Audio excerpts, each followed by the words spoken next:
Hello everyone and welcome to the MoeGamer podcast. I'm Pete Davison of MoeGamer.net and I've had a really shitty couple of weeks. So this is going to be a nice, happy podcast to try and take all the pain away. I am joined by my good friend Chris Kasky as usual. How are you doing, Chris? I'm okay, just a little tired. Yeah. The time change, the daylight savings in the States really whooping my buns this week. Yeah, it happened. Hasn't been too bad here, I think, but as I discussed to you just before we started recording here, that ours is at a slightly different time to yours. It does mean that it's reasonably light in the morning when I go up, when I get up and go to work, but it is dark by the time I finish work in the afternoon now. So yeah, driving home in the pitch black after just having been trapped inside in the office all day is the most miserable thing. Yeah, it's worse when you have to do in the dark in both directions, though, which when I used to work in schools was what I had to deal with. But it's brutal. Yeah, that's extra depressing. It's just like you just don't feel like you've seen any daylight at all. All right, so we have a lot of news to talk about today. Do you want to start with some Smash Brothers talk? Yeah, let's talk about Smash Brothers a little bit. Sure. So, got to remind myself what happened. It was actually a little while ago all this was announced there, wasn't it? So there was a substantial Nintendo presentation on what we can expect from Smash Bros. Ultimate. So we had the last few characters announced, which was Incineroar and... Ken. What was it? Ken, that's right. Yeah, Incineroar and Ken. So we now have the complete roster, although they have also announced that they're going to be doing 5 DLC characters as well. Which was a bit of a surprise, actually, because although Nintendo have done some DLC for Smash and Mario Kart and stuff recently, I kind of thought the whole point of Smash Ultimate was like, yeah, this is the only Smash you'll ever need, and it's complete and everything. But yeah, I'm none too pleased, as you can imagine. Yeah, well, I mean, I guess it depends on who the characters are. According to Sakurai, they already know who the new characters are going to be, but they haven't done any work on them yet, so it's not a case of them being cut out of the game for DLC. It's, sure. Which is more than can be said for some developers I could name today, but yeah, Nintendo have apparently sort of had the final pick on who's getting in there, so we're probably not going to get any of the more outlandish suggestions I've heard over the last few months. Yeah. But it's like some of the supposed leaks we heard. I just wonder how or why anyone would have believed those. It's like why would we have the Grinch in Smash Bros? Is that really something people are batting around? Yeah, like the big leak from a few weeks back that everyone was absolutely losing their shit over. One of the characters in it was the fucking Grinch. It was Now I did dare to dream that there was a possibility for Gino. Still, like every time someone says that, my heart opens up a little bit, but I know it's never gonna happen. Well, there's still those 5 DLC characters, so there might be someone on Nintendo who's on your side, but probably not. So the other stuff that was announced in there was we got a bit more information about the single player offering. So there seems to be several components to this. So there's the World of Light mode, which is they've said it's got a story set up, but they've said it's very much focused on sort of mechanics and different challenges rather than being a narrative-based thing. And what it looks like from what they showed off is you have a world map, you wander around, you get into battles under various circumstances, and you gradually unlock characters over the course of that. So the setup seems to be that sort of everyone has been turned into spirits and Kirby has to save the day from the look of things, which is adorable. Yeah, it's cute. It's got like a world map and stuff. It's cute. I'm excited. Yeah. I mean, obviously everyone's pissed for some reason about it, but but like it looks like fun. I don't know. Yeah.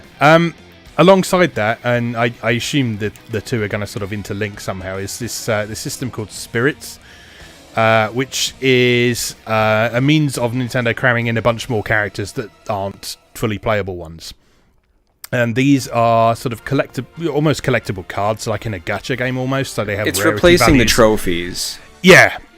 So they're basically trophies, but they have more sort of practical applications. So you can actually equip them, and they provide boosts and very special abilities. And they have like a triangle of what's strong against what and all sorts. And it's really cool to see some of the characters that they're acknowledging in there. So you're getting some like classic Nintendo characters in there, but then you're also getting relative obscurities like the characters from Project Zero, Fatal Frame. You're getting some side characters from Metal Gear Solid. Shantae's in there. I think Shovel Knight's in there as well. Yeah, so, and the metagame for that appears to be collecting them, fusing them, leveling them up. And yeah, so I'm done. Yeah, yeah. I'm done. Yeah, it looks potentially life-destroying, so I'm looking forward to investigating that. And yeah, it's kind of taking almost the Hyrule Warriors approach, where it's providing you with so much content that potentially, if you don't mind playing nothing but Smash Brothers for the rest of your life, you could probably play Smash Brothers for the rest of your life. But yeah, looking forward to that, definitely. It's going to be good. And it's not long away now, is it? It's probably a month. It's about a month, isn't it? Yeah, so I believe the 7th, isn't it? December something 7th? Like that. Yeah, I think so. Yeah. Well, yeah, not long. So I'm sure we'll have things to say about that when it finally releases. Okay, so aside from that, what were some of the stories you wanted to bring up this time around? It's just like a release date blast over the past. So for those of you who, like me, enjoy a good Monster Hunter style game, we finally have a Western release date for Bandai Namco's God Eater 3. Cool. So February of next year, February 8th. That was really all I had. 2B for Soul Calibur 6. Yep. Can we just talk about how cool that is? That's very cool. You know, there's always been a history of unique guest characters for Soul Calibur, and I think people were happy enough with Geralt from The Witcher being the guest character for 6 this time around, so I don't think anyone was expecting a licensed Square Enix character to come out of nowhere, let alone it be 2B. So this is most exciting. She looks great. It's like a perfect fit. Like, if you didn't know who 2B was and you watched the footage, you would just assume she belonged in the game. It's great. Yeah. Have you seen her palette swap? Yes, everyone is losing their shit over her palette swap because, well, yeah, it's very nice. Because isn't it just like exact opposite? Isn't it like white dress, black hair? Or... Yeah, pretty much. So she's got black hair and a white dress, and she's also got tanned skin as well. So. Oh, okay. Yeah, pushes a lot of people's buttons. So I predict there's going to be a lot of fan art of that in a few weeks. I will probably be making some of it. Consider Excellent the buttons stuff. Pushed. Excellent stuff. A couple of release dates I've got, or release windows certainly. Dragon Quest Builders 2 is coming to the West in 2019. Huzzah! Excellent. So yeah, the first Dragon Quest Builders is really cool. I haven't actually played it through myself yet, but my wife played it all the way through, and anything that can drag her away from Final Fantasy XIV is worthy of note. So, it's great. I mean, people who dismiss the first Builders as merely being like a cash-in, Minecraft cash-in, certainly didn't take the time to play it. It really fuses what's fun about Minecraft with what's fun about a more directed JRPG style experience. It's really the best of both worlds. Like it eliminates the aimlessness of Minecraft and actually has a story with set goals, but you're also still free to do what you like if you choose. It's kind of a great plus. I appreciate the third person viewpoint a lot more. Yeah, definitely. It's I like the fact that it, in some ways, it almost plays like it's in 2D in many ways. So like when you make a building, all you have to do is make the outside wall to it. You don't have to put a roof on it and stuff, which is all this sort of fiddly, annoying stuff you have to do in Minecraft. So in Dragon Quest Builders, you just sort of build the outline, the blueprint of the building, and put stuff in it, and then you've got a functional town gradually building up. And yeah, I really like that aspect of it. But you've got all the exploration and the combat and the building yourself up thing in there as well. So yeah, looking forward to seeing the new one, and I will get around to playing the first one at some point. Yeah, me too. The second one's got multiplayer, I believe, hasn't it? Yes, I believe so. Yeah. I don't know about you, but I'll be focusing on the Switch for sure for 2. I didn't rebuy the first one for the Switch, because if I rebought every game that comes out later for the Switch that I initially bought for the PS4, I'd never buy any new games. I would just be rebuying Switch ports for the rest of my Yeah, same. But I'll definitely be getting the Switch version for 2 because it's just such a perfect fit. Yeah, absolutely. That'll be a good game for lunchtime at work, certainly. Mm-hmm. All right, another release date. Apparently, we are getting the Sega Ages version of Phantasy Star 1 on November the 15th, which is not long after this episode will release. So, yeah, watch out for that. So, rather than being sort of like a full-on complete remake of Phantasy Star like some of the previous Sega Ages thing, this is sort of basically a nice version of the original Master System version, but they've added things like auto mapping and things in there as well, which is a big benefit to the original Phantasy Star, which for those unfamiliar was the majority of it was first person dungeon crawling with no map in the original. So yeah, I'd be quite happy to revisit that. I actually really enjoyed the first Phantasy Star, although it is pretty simple, but yeah, it is one I have some fond memories of. So yeah, it's a great game. Yeah. What else we got? I noted down something about a game called The Demon Crystal heading to Nintendo Switch. I can't remember exactly why I made a note of this, but yeah, I don't know anything about this. Yeah, here we are. So I'm just reading the story that RPG Site posted on it. So this was a side-scrolling action RPG that was originally published on a series of Japanese PC platforms. So things like the MSX, PC-88, and Sharp X1. And they are sort of polishing it up and releasing it for Switch, which is exciting. As it's a game that would have been both Japan exclusive and pretty obscure by being on those computer platforms. So it'll be an opportunity to discover something brand new. So not a lot of details on that at the moment, but that is on the way apparently. Yeah, well, I'm on board with this art right off the bat. This is cute as the business. Yeah, that's sort of proper sort of 80s Japanese console game cover art, isn't it? For that. Yeah. Very nice indeed. Yeah. What else would you like to bring up? I'll talk about the cool thing that came out of the Blizzard event. Are we avoiding the other thing? Yeah, I don't feel like talking about the other thing. No, that's fine. But I will talk about Warcraft 3 Reforged, which is really cool. So they're doing a full remaster of Warcraft 3 and its expansion, which is great because if, like me, your favorite part of Blizzard games is just going on YouTube and watching the cinematics, they're also redoing all the cinematics. Oh, really? Which is great. Like with the newest tech, which is cool. I'm the kind of guy who enjoys reading the Warcraft novels more than playing the games because I'm not really an RTS guy. Yeah, but But as someone who loves a more cartoony style, like I love the world of Warcraft. You know, I love the lore and the characters and the art. So this is neat. It'll be an opportunity to revisit this game. Warcraft 3 is a really cool game because it had, it introduced kind of a little bit of character building and RPG elements into the MMO structure. So it was kind of a benchmark. Warcraft 3 provided originally the kind of base model that the giant MOBA genre grew out of by having that RPG style character development embedded in the RTS structure. That allowed MOBAs to exist. The original Dota was a mod for Warcraft 3. So it's kind of a tremendous game. Yeah, it's one of those games that I respect a lot, but I don't feel like I'm good enough to completely appreciate playing it. But I do respect it, and I've always liked sort of Blizzard's level of polish that they put into their products, particularly from that sort of era as well.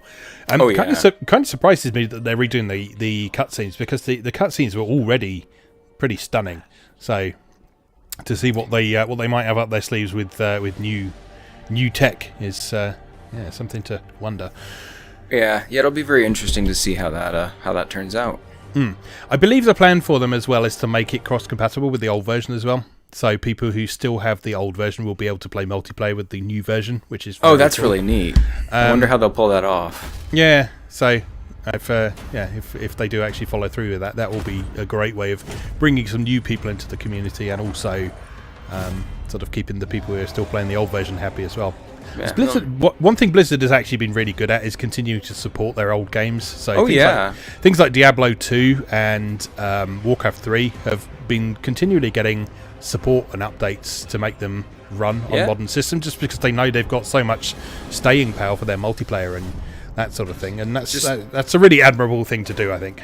Yeah, just the fact that you can load up Battle.net right now and go buy StarCraft, to go buy the original StarCraft, Warcraft 3, and Diablo 2 is incredible. Like, I was just kind of marveling at that the other day when I went to, every now and then I'll log into Battle.net to make sure Overwatch is up to date and then not play it. But, and I was just kind of thinking about how neat it was that if I wanted to, I could download a slightly modernized and current operating system compatible version of Diablo 2 if I wanted. Like, who else really respects their history like that? All right. Slightly game related, Castlevania 3. Castlevania, the Netflix series, has now been confirmed for a third season. I don't think this will surprise anyone, given the extreme level of support Season 2 has gotten. People talking to me and listening to the podcast will know that animation and video games are kind of on even keel for me. I'm kind of a tremendous fan of both. And Season 2, Episode 7 of Castlevania might be my favorite piece of animation in my entire life. It's literally the thing I've been waiting for since I was like 4 years old. Yeah. I can't even, I will spoil nothing, but this needs to be watched by anyone who has ever loved Castlevania ever. It's perfect. Yeah, I still need to watch this, but yeah, the praise has been pretty universal for it. So I'm glad it's getting success, and I'm glad they're getting the opportunity to make some more of it. Certainly. So there's also rumors now that the studio has been given Zelda.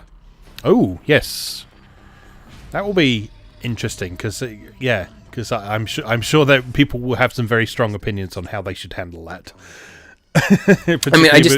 With regard to things like Link and stuff like that. And doesn't really talk.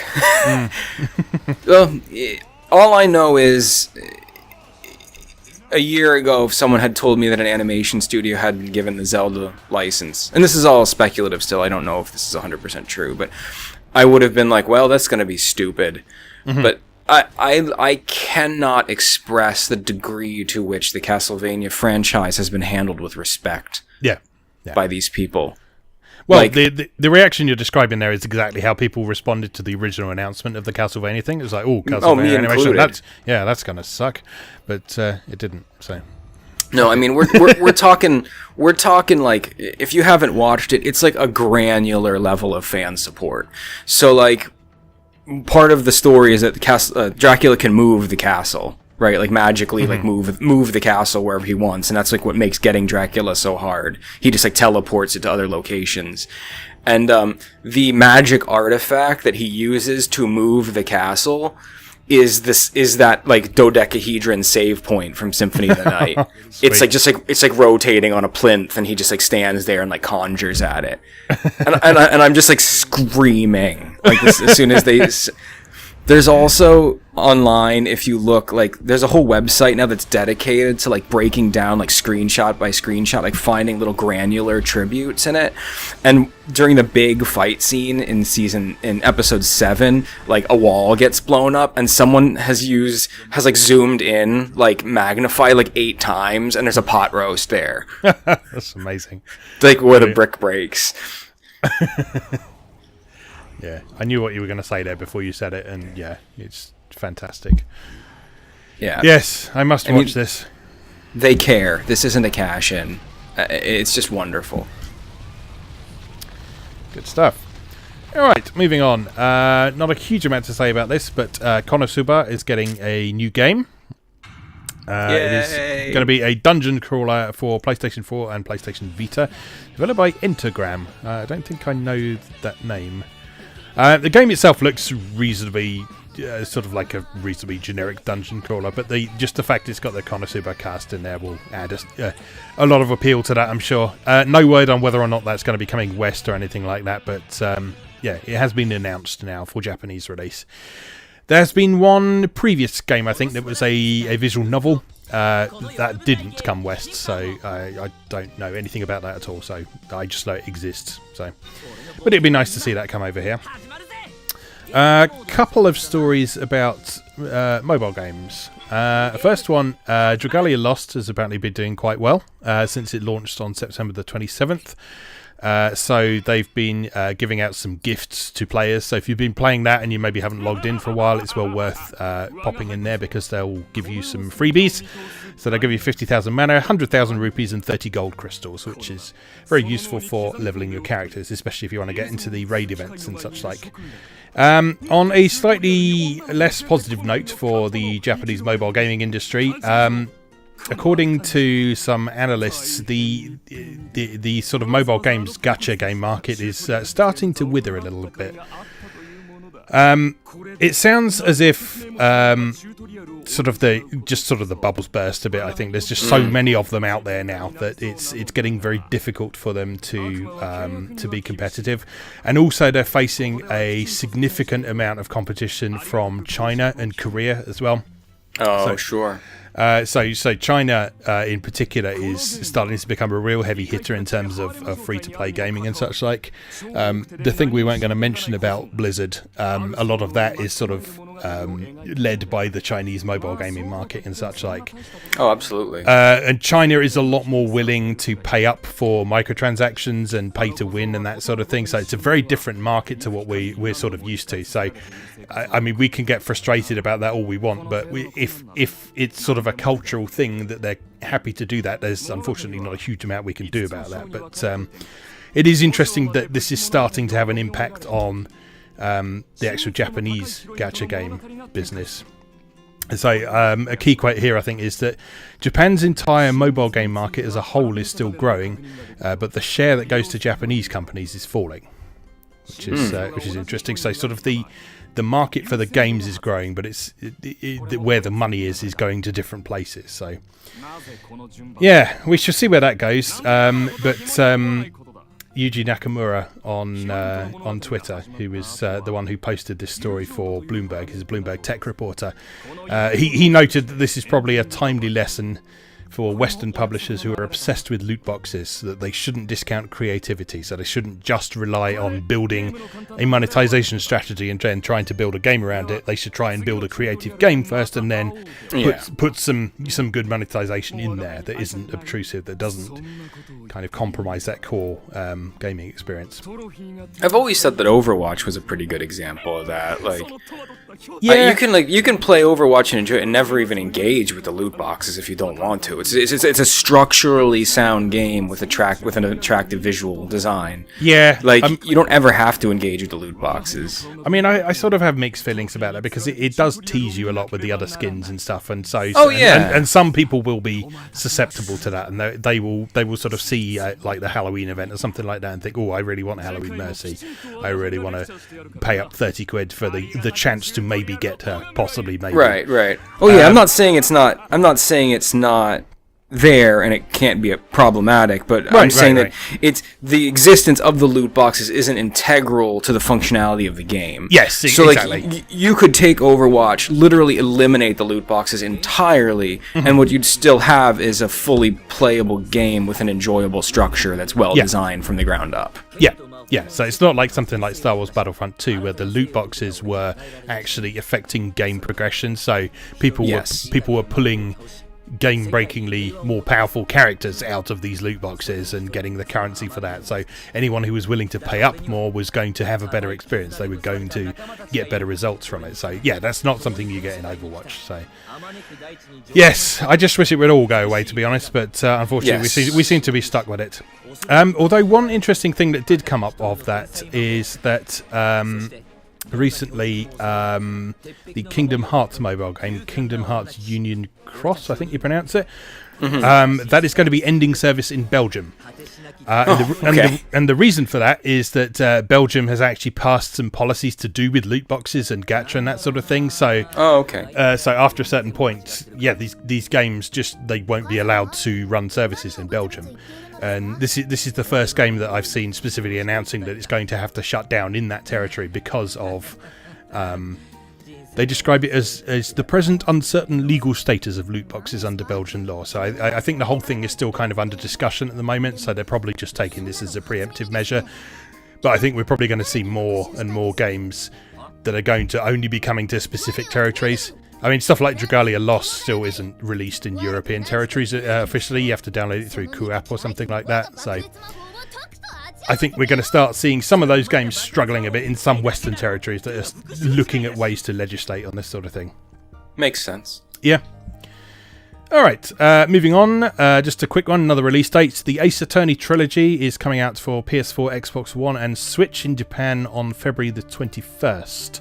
And this is the original trilogy. That's right, like the remake of the original. Yeah, so it's the first 3 Phoenix Wright games. And the PC version for Steam is coming around spring 2019, so that's coming out a little bit later. No specific information on the Western date yet, but Capcom have said that information is coming soon. So unsurprisingly, it is definitely coming west. We just don't quite know when yet. You'd think it probably wouldn't take much work for this because all the translations for this is already done. And in fact, the original Ace Attorney games, their Japanese releases had full English script anyway. So you could buy a Japanese copy of the DS versions of all of the Ace Attorney games and play them in English without a problem. So hopefully there won't be too much of a delay because all the work's been done. I'm interested to check these out.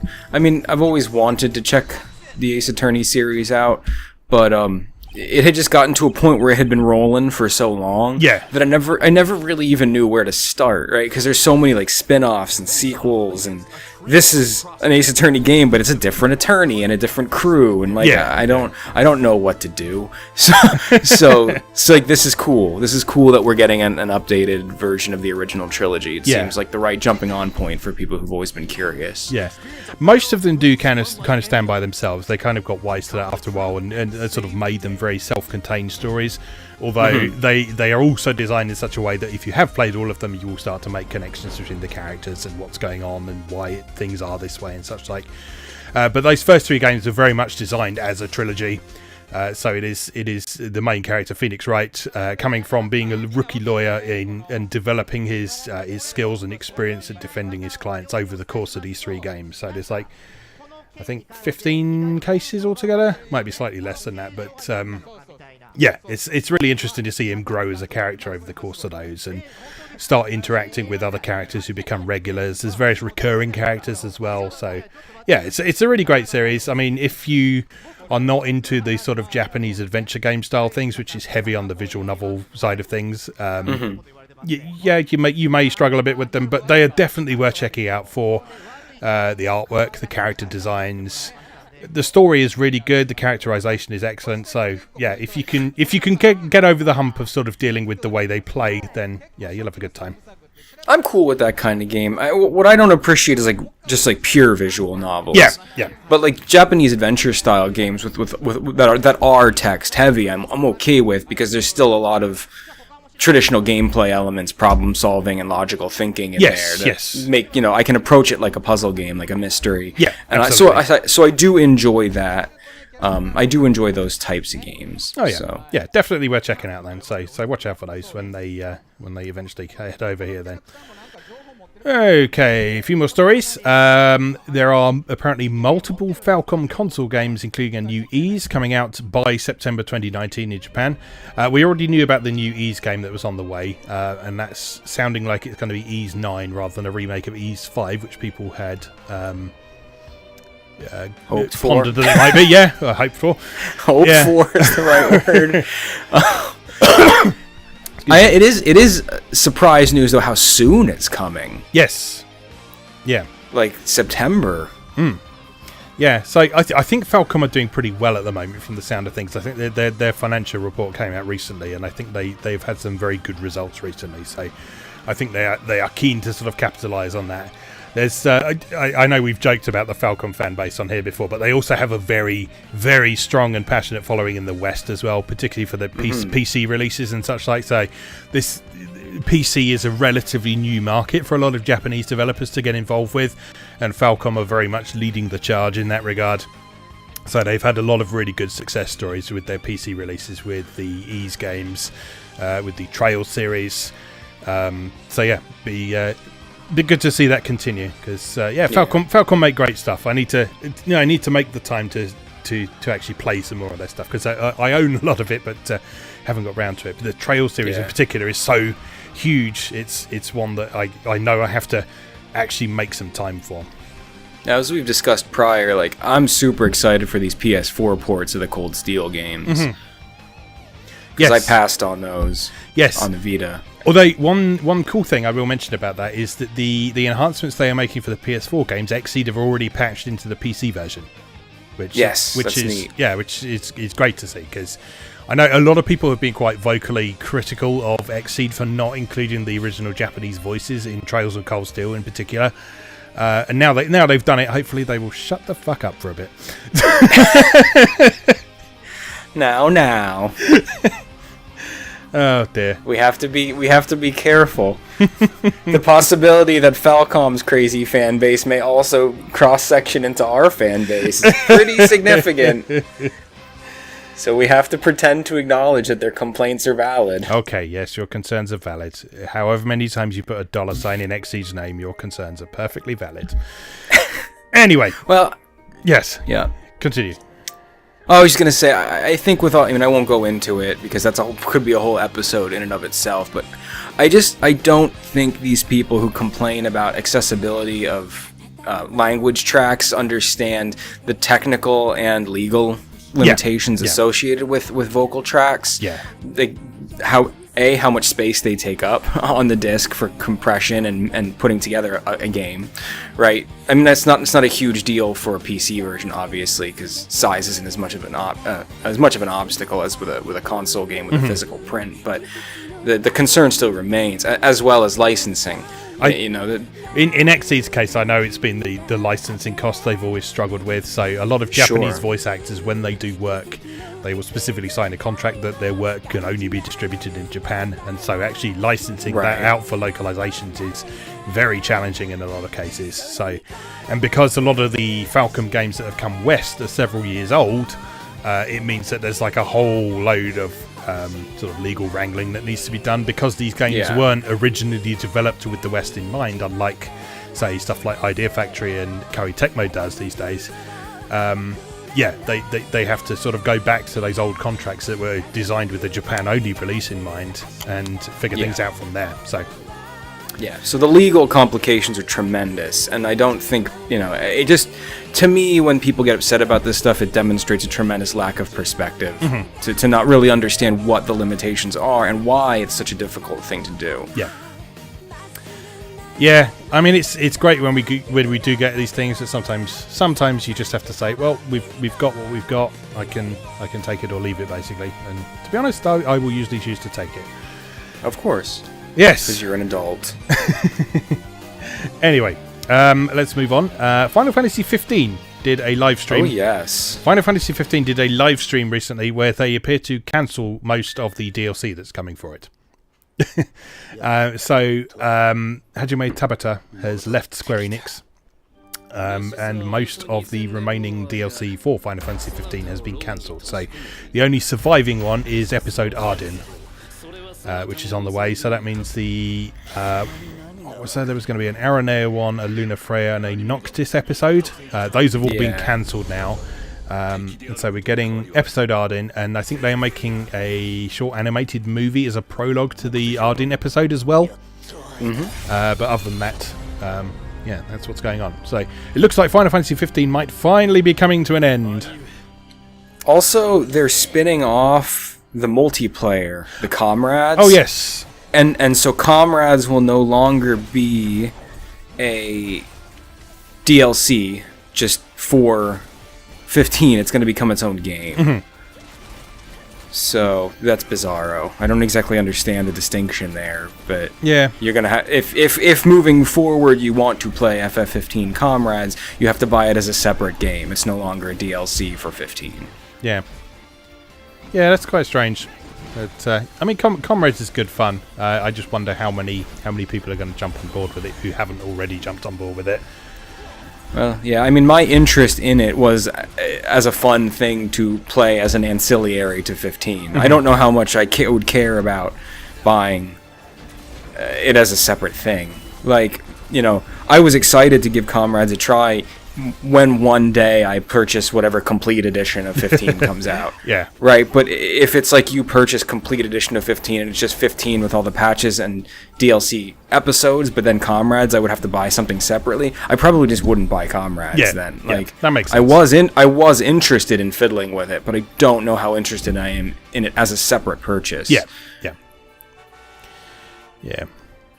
So, Tabata's reason for his departure, he gave that he's got a project in mind that he wants to work on. He just sounds like he wants a clean break from 15, which, to be honest, is perfectly understandable at this point.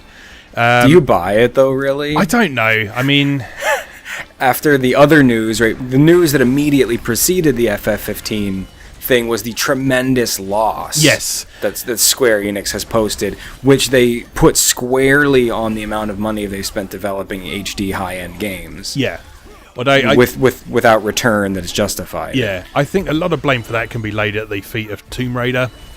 Yeah, that's what you'd said. Because Tomb Raider is a game that just appeared and then no one talked about it. So like there wasn't any marketing for it. There wasn't any sort of massive features on gaming sites about it. It just seemed to sort of slip out and die quietly. I haven't even heard of anyone actually playing it. And I think people are just kind of fed up of it at this point because it's been 3 games now where Lara Croft is going to become the Tomb Raider and she still hasn't. So wait, there's a third one? Oh yeah. I thought the one that just came out was the second one. No. That just shows you where I am. No. No, we have Tomb Raider, we have Shadow of the Tomb Raider, and then Rise of the Tomb Raider, or possibly the other way around. Yeah, no, there's 3 of them. Oh my god. Yeah. Wow, that shows you how much I care about this franchise. So you see, there's the problem, and So I think a lot of the blame can be laid at the feet of that because that obviously wasn't a cheap game to make because we've sort of seen about the development of the previous 2 and so on, and the previous 2 have been reasonably successful, to be fair, but they've made it. Yeah, I remember reading a lot of positive press about at least the first one. I remember thinking, wow, I actually want to check this out. This sounds like a really cool game. Yeah, I think they've made a lot of really curious decisions with that one though. Like the second one, they made the Xbox timed exclusive, for example. And I remember that. That annoyed a lot of people. And like I say, this one just kind of came out without any fanfare whatsoever. I didn't see any marketing from Square Enix. Didn't see anything from game sites about it. Didn't see anyone talking about it online. It was just weird. It was like the Phantom game. It was bizarre. I read a piece about it, and there seems to be a lot of disappointment surrounding it. Like the conclusion of it, and like the story beats they worked in with Lara, like were not sitting well with a lot of people. Yeah. But I honestly thought I was reading a review of like an enhanced PS4 version of the second one. I didn't realize I was reading a review for another one. Yeah. There are 3 of them. Oh well, that explains a lot of that. But yes, I think you're probably right. I think 15 has probably hoovered up a lot of their money as well. So especially with the sort of continual updates and stuff that they've been doing to it. I mean, on the one hand, they didn't have to do that. On the other hand, sort of they got a lot of criticism for releasing quote unquote an unfinished game and so forth. So there wasn't really a good way for them to win in this regard. So. If it was his choice to make a clean break himself, then I think that was the right decision. If he was ousted out the door, I think that may have been the right decision as well. But it's probably a little bit of both, right? It's probably like, we're not gonna stop you. like don't let the door hit you. like one of those scenarios. Yeah. But whatever. Yeah, so he's starting his own business and he'll be working on whatever this new project is, which he seems pretty excited about. So those of you who like his work, then keep an eye out for that. And then episode Ardin will be out in March of next year. I'm excited about the idea of Tabata working on an independent project, personally. Yeah. Because I think as a developer, Tabata's a really interesting guy, and he has really cool ideas. But I never really liked him involved in Final Fantasy. Yeah. Like, I just didn't like his vision of Final Fantasy. Yeah. I think in some cases part of the problem he had as well is he was having to sort of build on other people's work as well, rather than having to do something completely unique. So, yeah, it may well be that that this is very much the right move for him. So, we shall see. I guess. Yeah, it's whenever a creative person makes steps to free themselves and kind of make something they want to make, it's always, to me, a step in the right direction. So we'll see where it goes. Yeah, definitely. All right, last thing I want to talk about is Idea Factory's recent press conference where they announced a bunch of new stuff. What a blast. Yeah, so some good stuff on the way. So Death End Request, which we already knew was coming west, now has a release date. So that's coming on February the 19th of 2019 in North America and February the 22nd of 2019 in Europe. So they've got a bunch of new trailers and stuff out for that now. So pop by and watch those and look at some screenshots and stuff. Lots of interesting things about that. So the other stuff they announced was Dragon Star Varnir, which is coming in spring of 2019 to PlayStation 4. God, that one sounds dark. Yeah. Have you been reading about this game? Yeah, so let's just read the description. So, taking place in a world where witches are cursed to give birth to dragons, one man tasked with hunting them soon finds his own fate intertwined with his former enemies. Fight against dragons in turn-based mid-air combat using tears, transformations, and more to weaken them and devour their abilities. The fate of a group of witches is in your hands. Will you choose to save them or sacrifice them? Yeah, so this sounds pretty dark. This sounds sort of the kind of thing I would expect from sort of a Japanese PC game, almost, with the kind of dark themes and the save them or sacrifice them.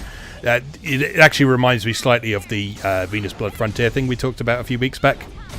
With the idea so like you have your camp, right, or whatever it is, your like school for witches or whatever is like your home base, and like you're gonna get like there's like 3 cute like up and coming like young witches that are like in your charge to take care of, and like there's a mechanic where like you're kind of like raising / developing them by like feeding them like dragon blood or whatever, right? Because like they have to eat, but it's almost like you have to like walk the fine line between like keeping them satisfied and keeping them alive. Yeah. And they will give you treats and items for like giving them the stuff, but you also the whole time have to keep in mind that the more stuff you give them, the possibility that the dragon egg that they harbor in them may hatch, and if it hatches, it kills them.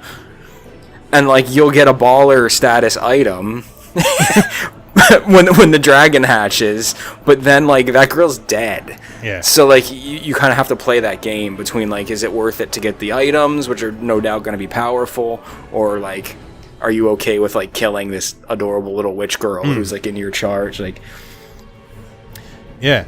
So this is sounding cool. It's got some really nice artwork. The battle system sounds pretty interesting. It's got this sort of vertically oriented battle system, they call it. So you have to bear in mind things like height and stuff like that as well. Like that. So it's very much based on the idea of aerial combat and dragons and things. So that should be a cool one. So that's coming in spring of next year. I love when Idea Factory gets weird with it. Yeah, definitely. Yeah, some of their best stuff is where they just decide to throw things at the wall and see what sticks. Death End Request is weird as hell too. Yeah. Have you seen the combat in that? It's like billiards. Yeah. You like knock the enemies around.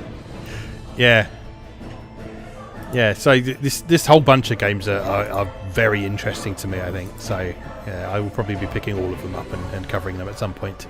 The next one is Ark of Alchemist, which we talked about a few episodes ago. That is coming in summer of 2019. That will be available physically and digitally as well. This is their action RPG game that's got the sort of cute, sort of almost chibi characters in it. So yeah, it's party-based hack and slash action combat, a little bit like the later Ys games and so on. But then there's also things like base building and facility upgrading and stuff like that in there. So Yeah, I know you were interested in this one. Yeah, if I had to pick one of the three of these to get, it would definitely be Arc of Alchemist. But luckily, I'm an employed adult, so I don't have to pick one. so no, but yeah, if there's one of these I would actually like seriously play, Arc of Alchemist is definitely like my style game. I really like a good action RPG with an ease feel to it, and I really like cute, chubby character designs. Yeah. So, like, this one's got my number all over it. Yeah. Plus, the desert setting is really cool to me. I really, for some reason, have always liked games with like a desert / Arabian Nights kind of feel to it. It's always been like a environment that I think is really cool for stories. Yeah. All right. So the last one that they've announced as well is that Date Alive Rio Reincarnation is coming in summer 2019 as well. This is cool because Date Alive is one of those series that has just never come west for some reason, but a lot of people are still fairly familiar with it. I don't actually know anything about it apart from the fact there is a lot of porn of the one girl. But yeah, so from Idea Factory's website, so it is based off a popular light novel series which inspired 3 anime adaptations in the anime movie, Date Alive Mayuri Judgment. The story of Date Alive begins 30 years after a series of large disasters known as spacequakes that were caused by the appearance of mysterious entities known as spirits. Shido Itsuka, the average high school student who has to be in these things, encounters a spirit who despairs of humanity. Shido is later told by his younger sister Kotori that he alone possesses the ability to seal the power of a spirit. So this is a adventure visual novel hybrid, so again, sort of Ace Attorney type thing, where you... I don't really know how it plays, to be honest. But but I know there's sealing, there's spirits. Yeah, you'll figure it out. There is obviously a significant relationship aspect to it. So there's 11 dateable characters in there. There are 150 events with them. Oh wow! And so the sort of various ways the story goes depends on who you are choosing to pursue in relationships and how they all feel about each other. And each of the 11 girls have got their own true ending and stuff like that. So there should be a fair amount of content here. 11 characters is a lot of dateable characters. Yeah, definitely. So the other noteworthy thing about this is, if I remember correctly, this is one of the things that Tsunoko's worked on that isn't Neptunia. Oh, I thought the art looked familiar. Yeah, so a lot of the characters, the character design for Date Alive is Tsunoko. So if you like Neptunia and Fairy Fencer's art, then yeah, this is going to be something you'll want to check out. The other cool thing in this package is that, as well as the Rio Reincarnation version, they are also localizing or incorporating the content from the previously Japan-only PlayStation 3 games as well. Oh, cool. Which is cool. So that's going to be a robust package. Yeah, definitely. So I'm not sure exactly how they're implementing that, because it's kind of difficult to judge from what they're saying. So the words they use are: 2 previous entries in the Date Alive series that were only available on the PlayStation 3 will be included in Rio Reincarnation. Re-experience the ending of your date's route in Rin Utopia and Arusa Install, and experience new date endings and event CGs in Rio Reincarnation. So I kind of read that as if the whole previous games are in there, but I'm not sure if they're incorporating it into this new one or if they're having a disc that's got all 3 of the games as separate packages in there. Either way, I'll take it, to be honest, because this is a series I've always been curious about, because I know people really like it. People really like the character designs and such like, especially erotic artists, like I said. Kurumi Tokitaki, if you want to look her up. It's worth it. I wasn't going to ask. But yeah, so that's exciting to see, and that is coming in summer of 2019. One thing worth noting with that one is that the PS4 release has been affected by Sony's hand-wringing over content in it. Although, because this is already out in Japan, the Japanese version hasn't been affected in this case, but the 2 scenes have been modified. They say they haven't said what they've edited, but 2 scenes have been modified for the PS4 release, but it is also coming out on Steam, and the Steam version will have the original artwork from the Japanese version. And the gameplay will be the same, so they're not cutting out any gameplay aspects, they're just changing a couple of pieces of artwork. But it remains to be seen how drastic those edits are. So if they are as cack-handed and as clumsy as some of the light beam stuff we've seen recently, then... yeah.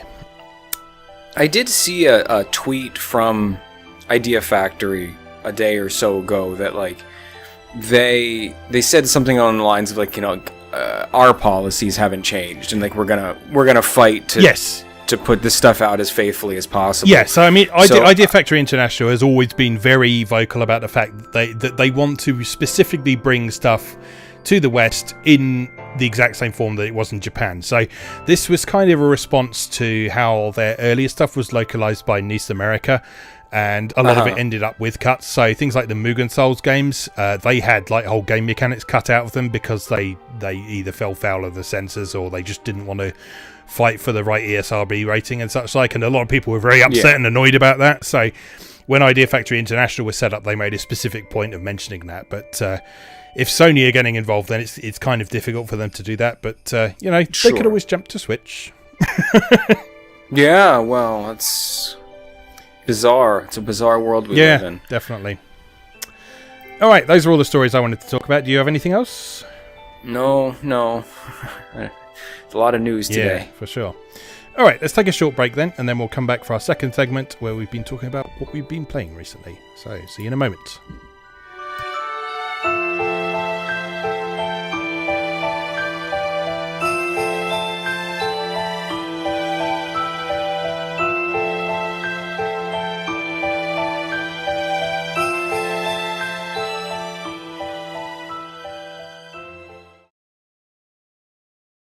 Welcome back. For our second segment, we talk about what we've been playing recently, and Chris is now going to talk about Deltarune. I will preface this with a possible spoiler warning. I don't know what he's going to say because I don't know anything about it. But those of you who are sensitive about such things, you might want to skip forward a little bit, just in case. There you go. Take it away. I'm going to do my best to not spoil anything sensitive, but I think I have to say a couple things just to talk about what's mechanically interesting about it. So this week, or well, not this week, but 2 weeks ago-ish, Toby Fox, the creator of Undertale, surprised everybody by saying that he had a survey that you were going to be able to download that was going to help him with some direction as to developing a possible sequel or spin-off or follow-up to Undertale. What was to everyone's great surprise and delight was the survey was not a mere questionnaire, but it was the entire first chapter of a sequel to Undertale, which is now called Deltarune.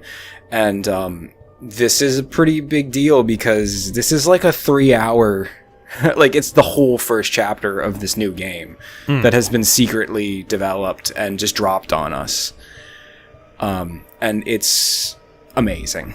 I have been pretty vocal in previous episodes about kind of my history with Undertale, coming around from being an extremely harsh critic of it.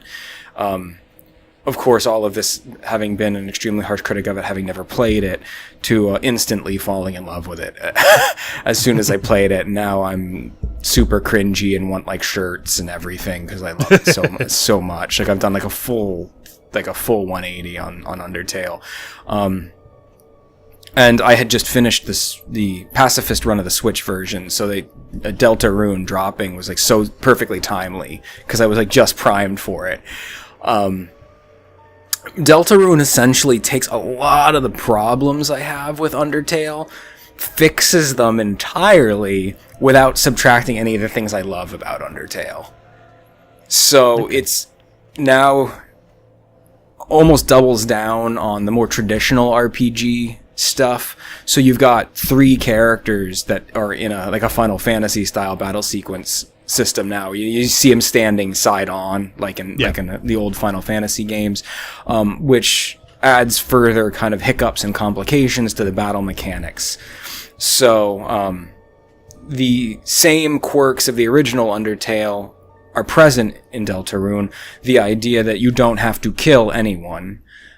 You can choose to satisfy enemies and make them happy through a series of unique commands, almost like a puzzle to figure out, and then spare them. Or you can kill them. It's totally up to you. But there's new hiccups in the battle structure thanks to the presence of other characters. So you have your human character, Chris. You have Ralsei, who's kind of a mage character. And he is kind of the pacifist. Like, he's the one always reminding you, like, in this world, you don't have to kill anybody. And he's always seeking the peaceful solution. And then you have Susie, who, in the original world you come from before you get transported to the dark world where the action of the game takes place, is like the school bully that everyone's afraid of. Right. So her instinct is to always act with violence. So you go through a lot over the course of the demo, and eventually you get her to a point where she understands kind of peace and talking and a more friendly solution to problems. And then you get full control of her in battle. But for the first several hours, you don't have full control of her in battle. Oh, wow. So you have to understand that Susie's impulse is to always act with violence, and she will hit and kill the enemies if you let her. Yeah. So you have to actually warn your enemies about Susie so they know to block her attacks while you try to be friendly with them. So there's all kinds of interesting, almost Grandia style mechanics in there where you kind of have to anticipate what will happen next and then set up combos where it isn't just sufficient to placate an enemy with the thing you know will make them friendly, then on the next turn pacify them. Mm-hmm. You have to maybe have your human set up in the same turn to placate them, know that Ralsei acts second, have him set up to spare them before Susie can attack them. So the mechanics and the actual complexity of the combat has been increased significantly for the new entry, just by the virtue of these two unique characters being added to the mix. Oh, that sounds really cool. Yeah, it's delightful. They've really polished up the graphics. The graphical style of the original Undertale was one of my biggest complaints about it. It always kind of felt like, I don't want to insult it, right, because I love the game so much, but like the original Undertale always kind of felt like it was trying too hard on the other end to be lo-fi pixel art. It lacked a certain refinement. And the problem I always had with it was I could never really tell if it was amateurish because it was amateurish or if they were trying to nail a certain look. Yeah. And it was that divide in my mind between does it look this way on purpose or not, or does it look this way because they don't know better? In my head, I would question like every single environment, every single enemy, like, oh man, like that pixel's way out of place, or there's no symmetry to the way that character is built, or like the shading or the color choice here is really weird. And like those questions in my head always prevented me from really enjoying the visual presentation of the original, despite how much I like the game itself. Yeah. Deltarune is a much more refined visual presentation. There's a lot more use of more complex pixel art techniques. There's a lot more use of anti-aliasing, a lot more use of kind of color gradients. There's more use of color in general, first of all. But it's just a much more, to me, pleasant game to look at. So the joy of having those hang-ups about the visual presentation removed for me have allowed me to enjoy it even more. And of course the soundtrack. The soundtrack is unbelievable. Please, everybody, go download the Deltarune Chapter 1 and play it. And I would venture to say that it is a solid playable game, whether or not you have any experience with Undertale or care to at all. Deltarune is still worth playing. It can stand alone. So does it make references to Undertale then, or...? Yeah, so, okay, like, here's where spoiler-sensitive people can put their fingers in their ears, right? So... it's almost like an ensemble cast thing. Right. So, the game opens up in a small town, which is very clearly a tribute to the way that Earthbound is made. Uh-huh. You're kind of in like small town USA, but like all the residents of the small town USA are monsters, and many of them, I'd say like 80% of them are the monsters from Undertale. Right. So, like, you go to school, and your teacher is Alphys, the scientist from the first Undertale. Right. The chief of police in the town is Undyne, who's the guard, the captain of the guard for the palace in Undertale. So part of the joy of Deltarune is seeing all these characters reimagined in this other bizarre setting, and then trying to put two and two together to try to figure out how is it connected, because alternate realities and time travel and like all that metatextual stuff were a tremendous part of Undertale. Yeah. So is this a sequel? Is this a prequel? Does this take place in an alternate dimension? Like, what the heck is going on? Sounds good. Yeah, sounds like he's got it figured out for what people want. I haven't really seen any spoilers or anything for it so far, but I've seen a lot of people making excited noises about this. So good to hear that it seems to be. Oh my god! Yeah, good to see that it seems to be living up to expectations. So, has he given a release window for the full thing yet, or is it just no? He's basically just said like, this gonna take me a long time. And if you play Deltarune and understand the level of polish he's aiming for with this product, you'll understand why. Yeah. He's come right out and said, like, listen, you'll notice how much more complicated the graphics are. That takes more time. You'll notice how much more complicated the combat is, because now I have to make an interesting combat system involving 3 characters. That takes more time. Yeah. And I don't even want to know from a writing and narrative building perspective how much time this world takes for him to create. Like the references, the metatextuality, the twists and turns, it's all just so complicated. Yeah, and then presumably the whole thing is going to have the different ways to play in it as well, and the different endings. And yeah, no one knows what's going to happen with that, because he has said that unlike in Undertale, the decision to spare or kill enemies is now just a personal one, and it's not going to affect the story at all. Okay. Now, that is true for Deltarune, the demo we have now of Chapter 1. So what's unclear is whether or not Fox is saying that applies to Chapter 1 that we have, or whether or not that's going to apply to the whole game. Right. What is very clear, and what is a running theme through the Deltarune demo, is that your choices do not matter. Okay. And that is said to you specifically. Like, there's one point where Susie, the bully, is going to beat you up, and she asks you a question, and the question pops up, like, with choices. And as soon as the system detects that you are moving the icon to make a choice, it stops you, removes the text box, and she goes, "You know what? Never mind. Your choices don't matter." And they do that several times throughout the demo. They present you with a choice and then remind you that, like, no matter what, the outcome's going to be the same. Your choices are meaningless. Yeah. And there's some really cool metatextual stuff in there that I won't blow, because like the very first thing the game does is just a giant middle finger to you, and the notion that your choices are meaningless. So it's unclear to what extent there will be alternate endings or alternate paths based on your actions in the complete game. But from what we understand, what we have now, Deltarune, plays out no matter what you do. It's just a personal choice how you want to carry yourself, whether or not you want to spare or kill the enemies. Of course, it's also then all linked to the gameplay, right? So, like, the choice to perform like a normal RPG and kill the enemies, you're really robbing yourself from like the mechanical richness of this world. Because like the combat is made interesting by the sparing mechanics. Mm-hmm. Otherwise, it's just a cut and dry RPG. If all you're doing is attacking and healing, there's really nothing for it. So it's a choice. The choice you make is more of like, how do I want to experience this game? Yeah. Oh, cool. Well, if I ever get around to checking out Undertale, I should be sure to give that a look as well. Glad to hear that it's lived up to its potential.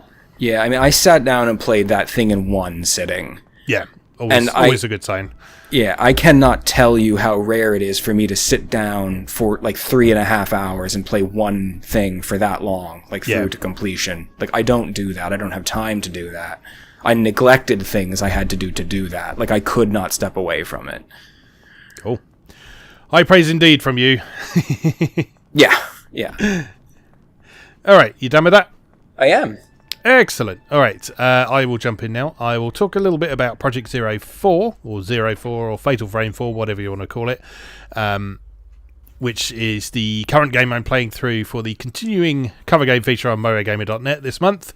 I've been covering the entire Project Zero series. Project 04, for the unfamiliar, is the only Japan-only installment in the series. It's the first Wii game they did.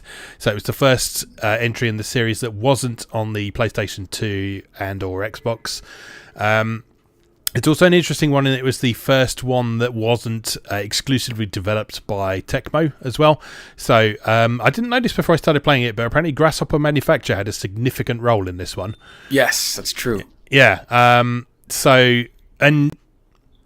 not overly familiar with the Grasshopper Manufacture's game, so I can't say specifically how their influence shows itself, but it does feel a bit different to the previous games. Not in a bad way or anything. It's just a distinct feeling. How so? You get from it. So in the previous Project Zero games, the combat is quite slow paced. So it still relies on reactions and things to sort of trigger a shot when a ghost is flying at you or attacking you or something like that. And those basic mechanics are still there in the fourth one, but just the pace of it is just a little bit faster, just enough to be noticeable. That's what I was hoping you would say. Like, yeah. As soon as you said Grasshopper, I was like, oh, I bet they made things snappier and more responsive.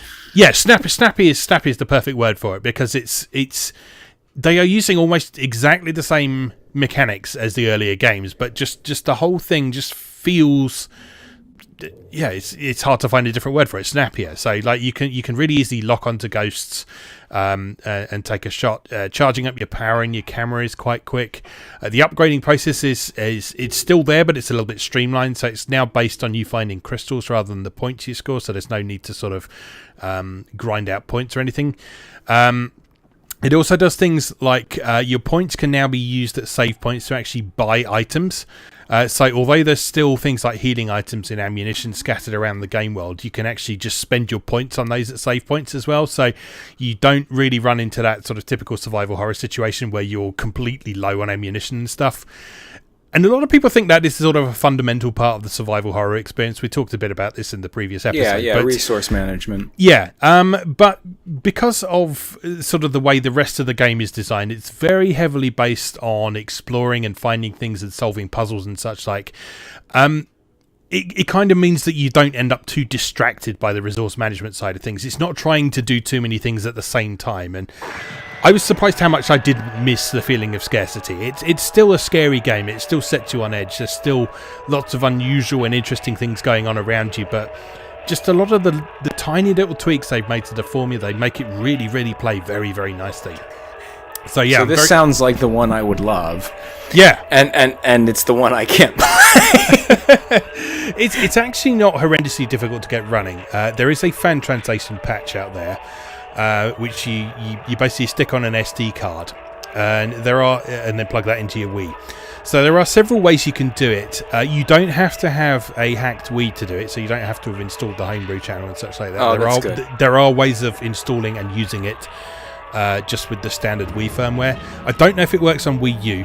I was going to say, I don't even have a Wii anymore. So. Yeah. I don't know if it works on Wii U. I mean, theoretically, it should, I guess. But I don't know how different the Wii U's Wii mode is from a native Wii operating system. So, worth looking into. I'm sure someone out there has tried it, definitely. But yeah, I'm running it on a standard Wii. I've had no problems with it. You just boot it up. I'm booting it up through the homebrew launcher because I installed the homebrew channel on there so I could play import games. Primarily Trauma Team originally, but now this one as well. It just bypasses the region locking altogether. You put the patch files in the right place on the SD card and then run a particular application, and it will basically apply that patch to the game, and it will basically tweak the game so certain bits of data it loads from the SD card instead of from the game disc. So yeah, it's all very cleverly done. It seems like a pretty slickly produced patch as well. There don't seem to be a lot in the way of sort of spelling or typographical errors in there, so it's a very well done effort that's obviously been a labour of love for the people involved in it. So yeah, a lot of kudos to them. It is a little tricky to track down these days because the site it was originally hosted on is no longer on the internet. But actually, archive.org have a copy of this fan translation patch. So you can download it from there, and the package for it comes with full instructions on how to install it as well. So if you're interested in checking out this fourth game, which I strongly recommend because it's really, really very good, take a look. One thing I am finding quite interesting about it as well is that this one came out in 2008, I think. And then they did the Wii remake of Project Zero 2 in 2011. I think this one plays better than Project Zero 2 on the Wii. Which is kind of strange. Because it's basically using the same engine and mechanics. So the Wii version of Project Zero 2 uses the same over-the-shoulder perspective that 4 does, rather than the fixed camera angles of the original game. But just things like the use of motion controls just doesn't feel as polished in Project Zero 2. Oh, excuse me. So it's not like Project Zero isn't unplayable or bad by any means, but it's 4 is definitely a more polished and kind of satisfying experience. I think it's my favourite so far in the series. So I haven't got to the Wii U one, Maiden of Blackwater, yet, but yeah, definitely so far I'm very impressed. All right, I need to drink something, so you talk for a bit. Oh, okay, sure. So the other thing I've been playing these past 2 weeks is I finally started up my file in Dragon Quest XI. I just kind of booted it up because I wanted to check it out because the graphics and the presentation are so gorgeous. But in classic Dragon Quest fashion, I am now totally sucked in, so that's the game I'm playing right now. Excellent. It is everything I expected it to be. It's friendly and delightful and completely, unself-aware, which is, of course, to me always been the hallmark of Dragon Quest. Is it's just so sweet and earnest and honest in presenting its picture of itself. So I think anyone who really enjoyed Dragon Quest VIII will feel right at home with 11. It feels very similar. Great big explorable fields. What is new in terms of the design and whatnot is a larger sense of verticality, which is something that Dragon Quest has never had before. So Dragon Quest XI has a jump button, believe it or not. Oh, wow. And so, you can go into towns and climb up on the roofs and explore now and also a vertical frame of mind. So like when you get to the first big town, they're very careful to give you subquests and stuff that kind of ease you into the idea that this is now part of what you can do. So it's like classic, like, little girl, my kitty's on the roof, go find the kitty. And then there's kind of an environmental puzzle involved. Like, okay, so which house has an attic that lets me out on the roof? And then, oh good, this house has a clothesline to the next house over. And like, so exploration is delightful now, on top of all the other Dragon Quest treats. Combat and complexity of character development has been scaled back a little bit from prior Dragon Quest games, so there's no longer in this particular game a class system. Okay. Each character is just that character, and then there's a skill development system of points with hexagons. And then each of those boards of hexagons is divided up into the different skill sets that character has. Right. So the main character, he has either sword and shield, swordsmanship, which are just skills related to bolstering his sword abilities, two-handed great swords, or luminary powers, which are like his magic abilities. Okay. So as you get your skill points, you're just choosing, do I want to unlock a sword and shield ability? Do I want to specialize in the two-handed broadswords? Do I want to unlock a new spell? And then which hexagon you unlock then makes the ones next to it available for next time. So you're building your way through this board. It's not unlike the board in FF12 or the sphere system in Final Fantasy X. Right. So then each character has their own unique board that has their different skill sets. So the first extra character you get is the thief guy. So his thievery skills are one of his sides of the board. Then he has the ability to fight with swords, daggers, or boomerangs. And so you're just making those choices as to how you want to develop the characters. And it's very forgiving. You can cash in and get your points back at the goddess statues and reset your characters if you want, and experiment with different builds. Cool. So it's never punishing you for making bad choices. You can respec at will, which is nice. But otherwise, it's just a tremendously polished package. Because it's Dragon Quest, right? It has to be. Yeah. It's just beautiful, and the environments are joy to explore, and the characters are endearing, and I also believe I've discovered kind of the narrative and mechanical hook. Every Dragon Quest has kind of a narrative and mechanical defining feature that kind of ties into the subtitle. People who've listened to us in the past and read your site know, Dragon Quest 4 is Chapters of the Chosen. So the mechanical and narrative hook in that is the different characters that you get to experience their stories one by one until they finally unite. Hand of the Heavenly Bride is about the family raising and like living a life mechanic, culminating in your choice of a wife, and then the children that result in that marriage and how that influences the story. Chapter 6 is Realms of Reverie, and that has an interdimensional travel mechanic. So 11 is Echoes of an Elusive Age, and where that ties in is the main character. All over the world there are roots of the world tree Yggdrasil that appear, that kind of will be popping out of the ground here and there. And whenever you encounter an obstacle in the game, you'll very likely also find a root of Yggdrasil nearby. When you speak to the root of Yggdrasil, the main character is given a flashback to the past, right? The Echoes of an Elusive Age. Yeah. He's given a flashback to the past where he is able to see the memories of Yggdrasil and what it has recorded about the thing that happened here that went wrong. Yeah. And then it's up to you to fix that problem. Okay. Yeah. Now, where it gets a little sticky is I've done the second flashback at this point, which is very heavily story important, so I won't ruin anything about it.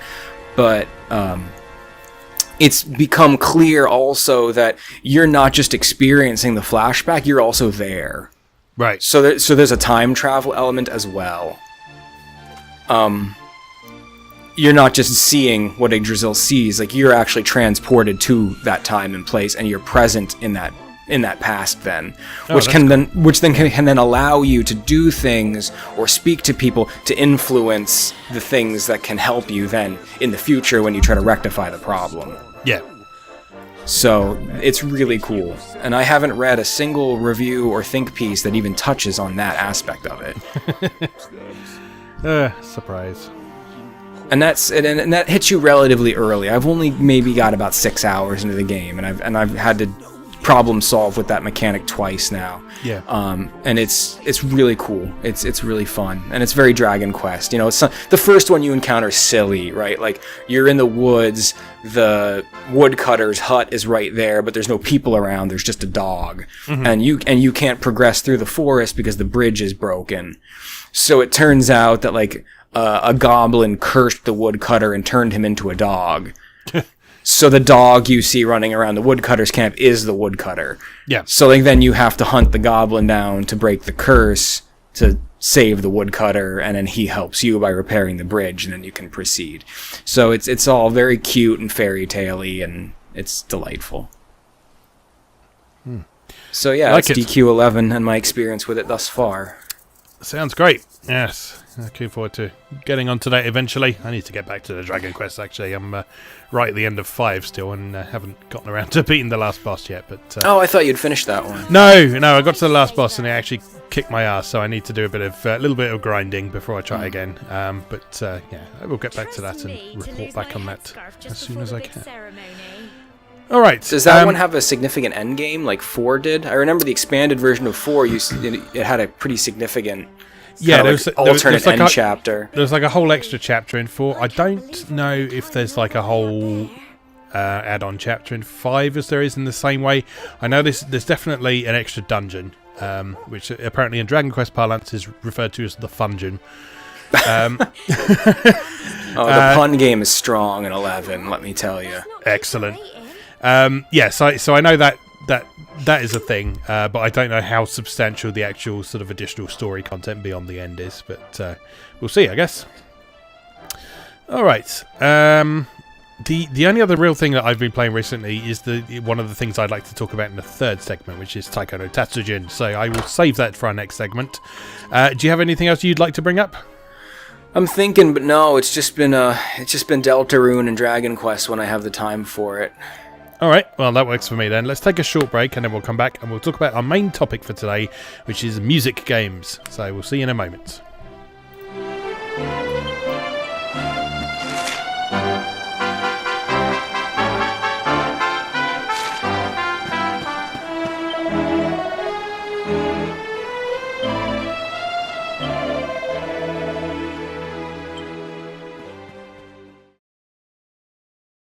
Welcome back. For our third segment today, we wanted to talk a bit about music and rhythm games. Now, this was mostly inspired by the recent release of 2 Taiko no Tatsujin games, one on PlayStation 4 and one on Nintendo Switch. This is, I believe, the first time the series has come to Europe. You've had one in North America before, is that right? Yeah, on the PS2, many moons ago. Yeah, that was like 2004 or something, I think. So it's been a long wait for Western players, regardless of where you are. So I picked up the Nintendo Switch version recently. I got the bundle that comes with the game, physical copy, and the drum controller, which is made by Hori.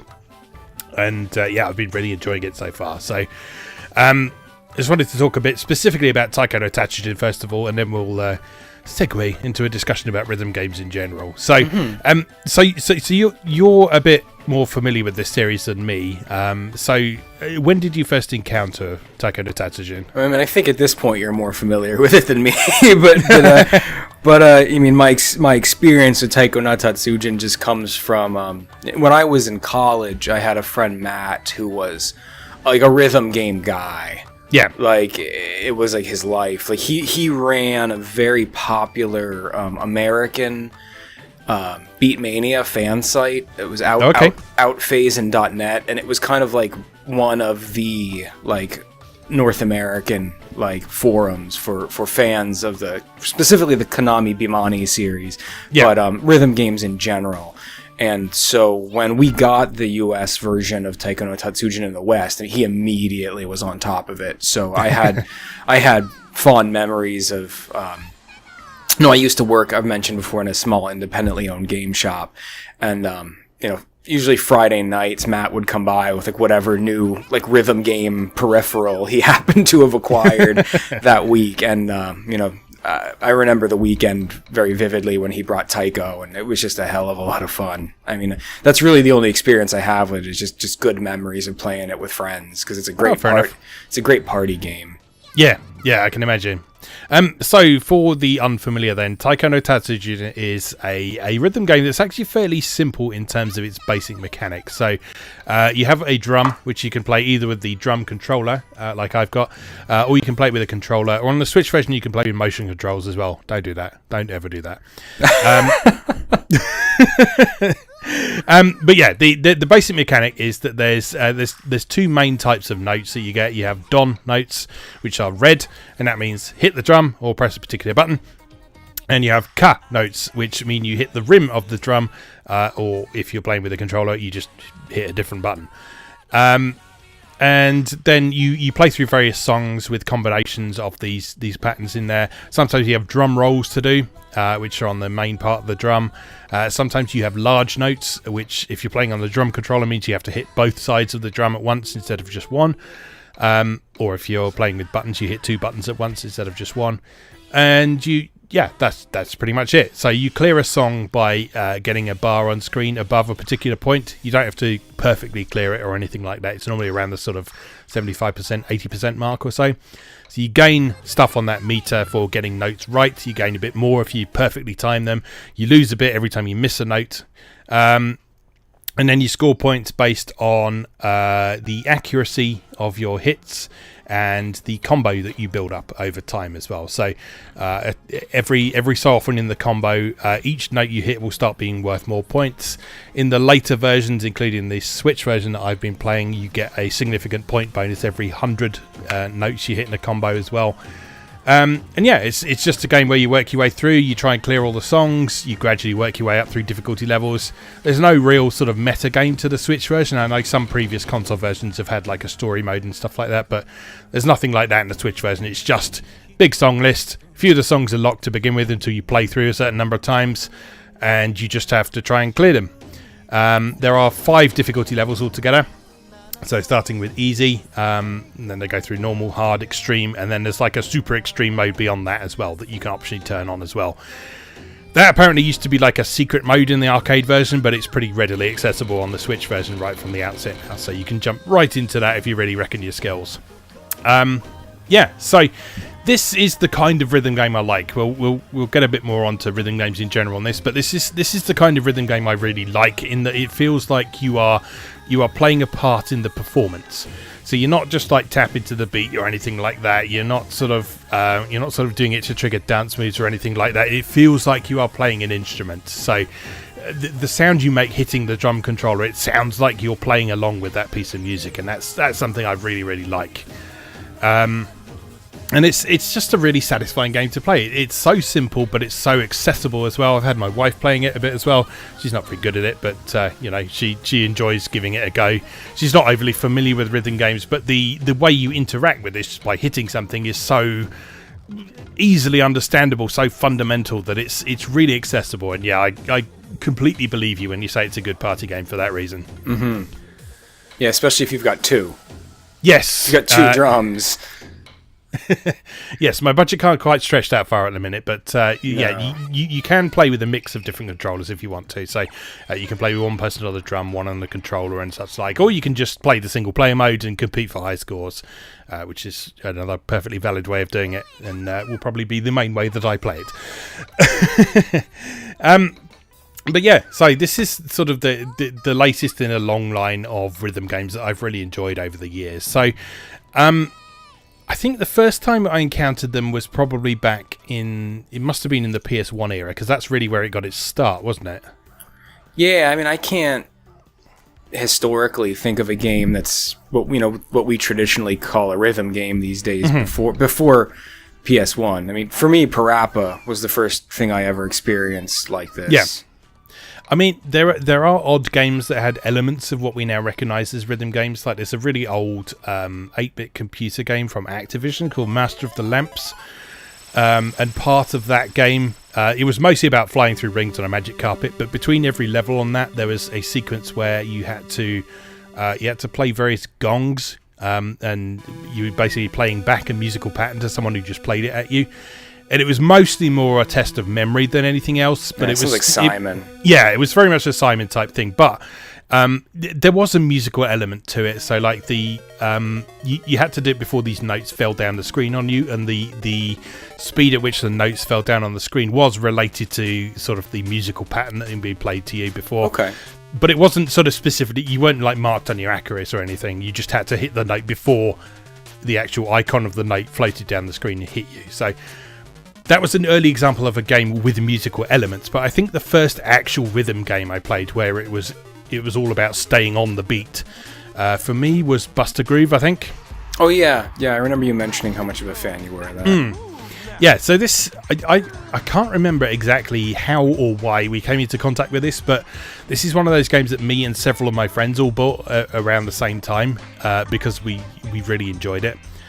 And Buster Groove is a game that was designed to resemble a fighting game, but instead of fighting, it was a one-on-one dance competition. So you pick one of several different characters, you go to a particular stage, and then you have a one-on-one dance-off. And the way it works is, as you're playing, the camera will pan around towards one or either of the characters. And the one that the camera is closer to at the end of the match is the one who wins. And so the position of the camera is based on sort of an invisible score ranking that both players have got. So whoever is doing better basically will have the camera closer to them. but it doesn't actually make that explicit in any way other than the actual view you've got on the screen. And that also means that it can do a big swing at any moment as well if you sort of mess one particular moment up or someone manages to pull ahead and so on.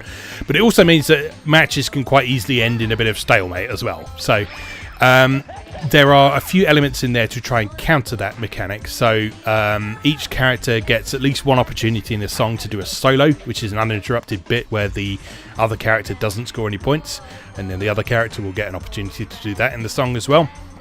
And then you also have a limited number of attacks in there as well. So the way Buster Move basically works is the only button you have to hit in rhythm is on the 4th beat. And it will either be the circle or the cross button on the PlayStation controller. Okay. As the rhythmic patterns get more complicated, there's like a sort of tree of various patterns you can work your way through. So you start with just pressing circle or cross on the 4th beat of the song.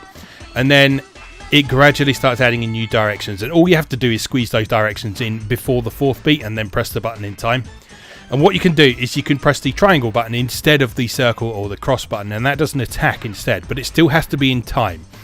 And if you do that, it sends an attack towards the other person, who can then dodge that attack if they press the defend button, which is the square button, in time with the move that they're currently doing as well. So there's kind of a balance between just doing the standard rhythm stuff in there as well, and paying attention to what your opponent's doing as well. So there's there's a very clear, audible and visual cue on when someone is going to attack you, and then it sort of comes out on the next bar. So you just have to respond to that quickly.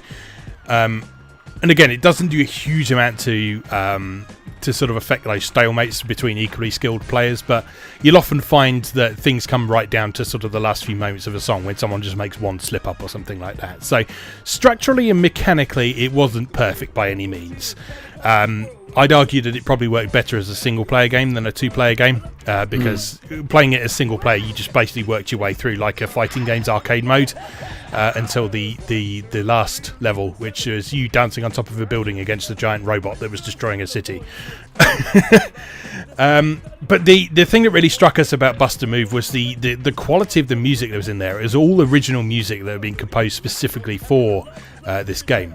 Oh, I like that. And they were all character songs as well. So they were all songs that related to the characters whose stage they were on as well. So there was like a guy who was obsessed with burgers. So like his song was sort of like a hip hop number about how much he liked burgers and so on.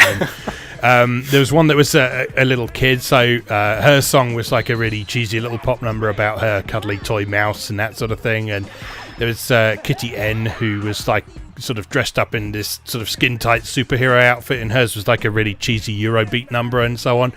They all had lyrics that you could listen to. So they were in Japanese in the original, but they actually localized the lyrics for the Western version, so you could hear what they were singing about.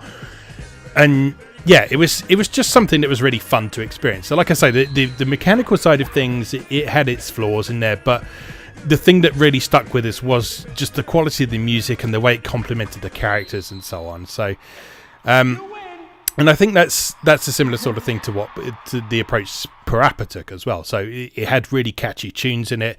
Mm-hmm.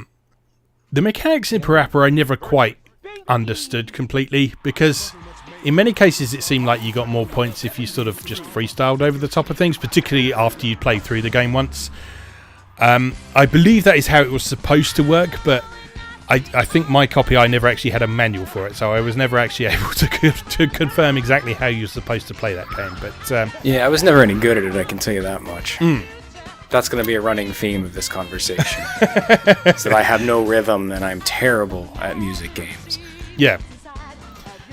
So, I mean, for those of you who don't know, I have been a musician since the age of about 5 or so. So I've been playing piano since I was 5. I've been playing clarinet since I was about, I guess, 11 or 12 or so. And then I took up saxophone in high school as well. So I have a solid understanding of musical principles and how to play various instruments. I've done some singing and stuff as well. So yeah, I have pretty broad musical experience. And yeah, the thing I like about a good music game, like I say, is feeling like you're part of that performance. Buster Groove was not a game where I really felt that sort of thing, because like I say, the only part you really did need to do in time on that game was the fourth beat of each one. But it was still satisfying to sort of tap your feet along with the beat and actually get those things timed nicely.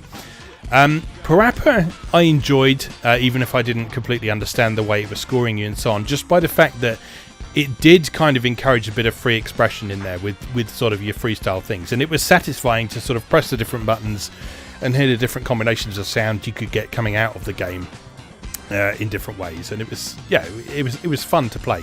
That was another game that wasn't designed to be multiplayer, but me and my friends at university and in high school, we used to play it together anyway, just because it was a fun thing to play together. To see the kind of variations in the pieces of music you could create. You could tell who was more confident with things like musical performance and improvisation and so on, because they would go a bit more wild in the freestyle sections than other people. Moving beyond that, I guess probably the next one I played would have been DDR. Oh, okay, sure. Yeah. So, do you have much experience with DDR? I do. I used to have a mat and everything. I had a friend who lost about 130 pounds playing DDR. Like, that was his workout routine, and it was very successful for him. So I knew a lot of people in my local gaming community who always viewed DDR as like the magical way to exercise and play video games at the same time. So I had a mat, and I played it a little bit back in the day. But once again, I have no sense of rhythm. So my success with it was pretty slim to none. Yeah, DDR was I think probably my first encounter with sort of the what I think of as is the modern Japanese rhythm game. Yeah, that's the first of the Bimani, right? Well, no, Bimani started with Beatmania, that's why it's Bimani. But yeah, it was kind of, in the West at least, our first exposure to Konami's Bimani series. Yeah, did Beatmania come out over here? I can't remember. I think it might have come to North America, but I don't remember ever seeing it over here. Because I remember reading about it and thinking I'd like to play that, and then it never being a possibility. So if we did, we never got the controllers. Right. It was just like played on the control pad. Yeah, not the same. Not the same at all. But yeah, DDR, or it was called Dancing Stage over here for some reason. So I had 2 different PlayStation 1 versions of that originally. I had one was called Party Mix, I think, and I think there was another one just called something like Euro Mix or something like that. And so both of those, they had a combination of well-known songs from the charts at the time, and also a selection of original stuff as well in there. So it had like those various Konami tracks and the sort of ridiculous 160 beats per minute drum and bass numbers that they put in there for the extreme experts. But yeah, what I mean by my first encounter with a modern Japanese rhythm game is the fact that on its easiest difficulty level, it's pretty accessible. Most people can kind of get a handle on it and understand that you need to press the arrows at the right time when they hit the arrows at the top of the screen and so on. But what I wasn't ready for was quite how hard the hard levels were. Oh, yeah. Because by this point, like I say, my previous contact with the genre had been with Buster Groove and with Parappa the Rapper, neither of which had sort of hard difficulties. They just had the one difficulty mode. You just play it through and that was it. Whereas when we got to DDR, and I was looking at the hard mode, and it was expecting you to tap things out in sort of 16th notes and stuff like that, and I was, first time I encountered that, I was like, how are you actually supposed to make your feet move that fast? People do it. Yeah, I know. People absolutely do it. And it's this side of things is something that has really carried forward from DDR, and presumably B-Money as well, into the more modern rhythm games we've got, in that there is a very low barrier to entry for these games, but there is an extremely high skill ceiling on them. Yeah. So which is great, really, because it means that sort of the maximum people possible can enjoy these games, which I love. Me too. It does mean that it can get a bit demoralizing after a while when you try and graduate from whatever difficulty level you're feeling comfortable with, and it's just too difficult. But it is one of those things where practice does make a difference. It's difficult when a game tells you you're done with it. Versus, it only really happens with these kind of games, right? Like, most games, I decide I'm done with a game. With a rhythm game, it reaches the difficulty level where it's clear that it's exceeded anything I could ever do. And then it's like the game tells me it's done with me. Yeah. Like I say, in a lot of ways, this does tie in with what I've said about rhythm games that feel like you're part of the performance. In that, getting good at these games is not about being able to respond to the things on the screen. Getting good at these games is about learning those songs and learning how to perform them without looking at the game. Yeah. And the same is true whether it's DDR, whether it's Taiko no Tatsujin, whether it's Hatsune Miku Project Diva. All of these modern games of this design work in this way. So they are games that reward practice, they reward dedication, they reward you actually taking the time to learn and memorize these songs, just as if you were learning to play a real instrument. Mm-hmm. So if you were, just as if you were learning to perform a song on the stage and you didn't want to have a music stand with some music in front of you, you just wanted to perform it. Getting good at a rhythm game is exactly the same skill set. It is learning while you are learning the piece, it is learning how to pass the information you've got in front of you and how you translate that into physical movements. And then you reach a point where something clicks and you think, right, I know this now. I know how this bit goes. I know there's a drum roll here, or I have to tap X here or whatever. And yeah, you reach a point where you are just playing the song. You're not playing a game anymore. You are just playing the song on whatever controller you're using. And that is the thing that I really like. I think of that as sort of being in the zone with a rhythm game. It's funny because, it's the rhythm games in my lifetime that I've had the most success with are the ones where I know the music in the first place. Yeah. So, one of the rhythm games I've had the most success with was the Final Fantasy theater rhythm. Oh, yes. Because I know all those tracks. By heart. Yeah. I know where the beat is in those tracks. I know where the notes strike in those tracks. So I was okay at a theater rhythm right off the bat because I didn't have to learn those songs. I just had to learn the skill set the game required of me to play it, right? And then apply that to my knowledge of those songs. Yeah. This is one thing that I sort of get stuck in my head sometimes with rhythm games. So I was sort of hesitating a bit on Taiko no Tatsujin because I looked at the track list and I thought, well, there's a few songs on there I know. I know Jump Up Superstar from Super Mario Odyssey. I know the Kirby theme. I know the Splatoon music and such like. But there's a whole bunch of anime themes in there that I don't know. There's some original songs for there. And a big hesitation that I think a lot of people feel with these games is, I don't know these songs, therefore I won't be able to play this game. But what I found with Taiko no Tatsujin, as I found with stuff like Project Diva, in which I know none of the songs beforehand because they're sort of obscure Vocaloid tracks, is that after a while you start to recognize various patterns. And again, this is a very sort of real-life musical skill. So when you're learning to play the piano or the clarinet or whatever, you learn to recognize certain patterns. You know that if you do this certain thing, it's probably going to lead in this direction afterwards. There are certain compositional techniques that all composers use. It's very difficult to avoid because if you don't use them, it leaves the listener feeling sort of unfulfilled or unsatisfied in some ways. It's the reason that a lot of pieces, the way that we compose music, the way musical theory has developed over the years, has developed the way it is because certain things are inherently pleasing to the ear and they're very natural to feel. So if I tap out a certain rhythm, if I just tap out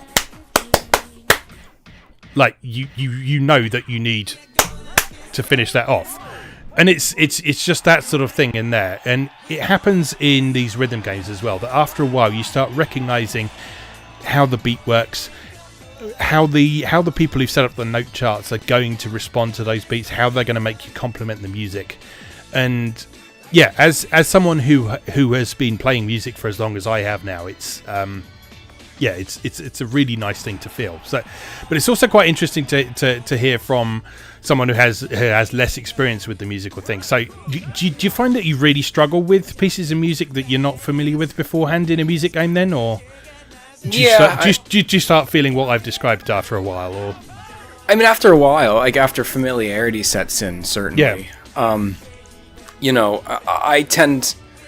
With my favorite music and rhythm game of all time, right, is Guitar Man. Right. And that's much like you were describing Bust a Groove. it's all original tracks about the characters and the story that's going on at the same time. Yeah. So like the first couple times you play Deltarune, man, you have no familiarity. Mm-hmm. But like after a while, because Guitar Man's whole thing is like it's basically like an interactive musical. Like the songs are so catchy that you learn the songs, and then you know the game, and then all of a sudden you're really good at it. Yeah. Like so, if I take the time to memorize the tracks and get it, then I can kind of reach a point where I'm more familiar and more comfortable. But what I find is like in order to be successful at a music or rhythm game, I have to have that. I have to have that ability to memorize and familiarize myself with the tracks. Yeah. So an example of a rhythm game I'm terrible at is Nintendo's Rhythm Heaven series. Okay.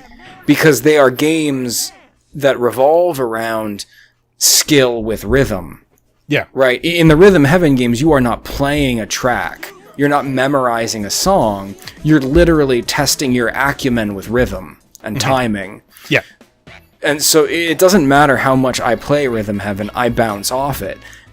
Because it's just not a skill I have. And if I don't have the aid of a song to memorize that I can hum along in my head with it, like, it totally defeats me. Like when I'm just expected to understand rhythm and the way timing works, like I fail every time.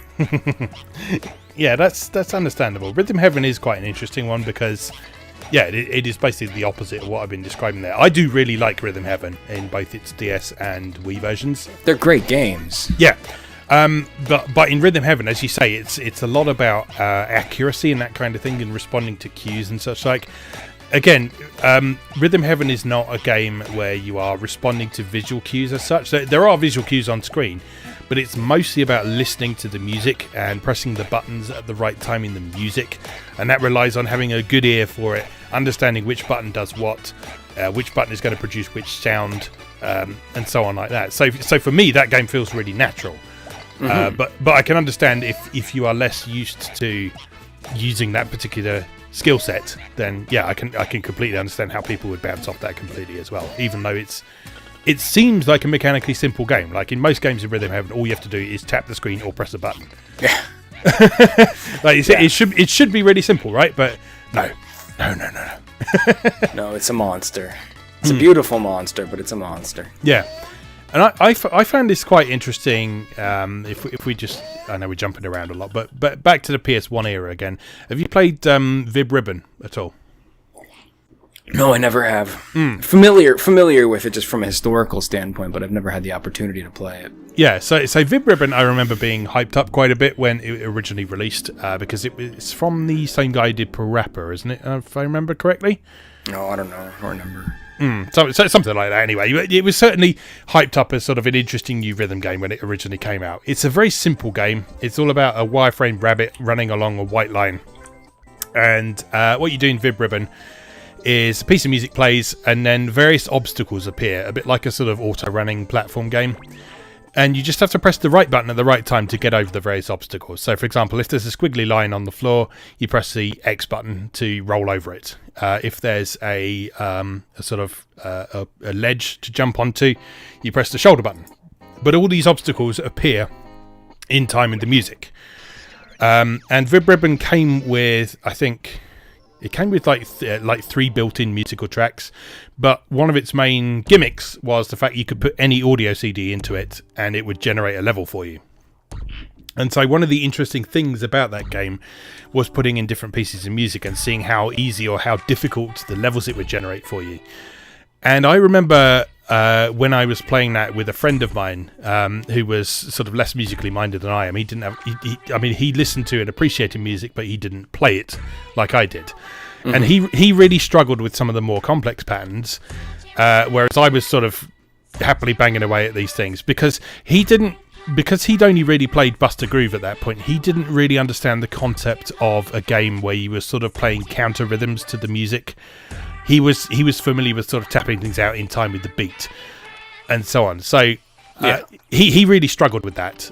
Whereas I didn't find it easy by any means because it would generate some really fiendish levels at times. But I kind of understood the logic behind how it was creating those levels from the music.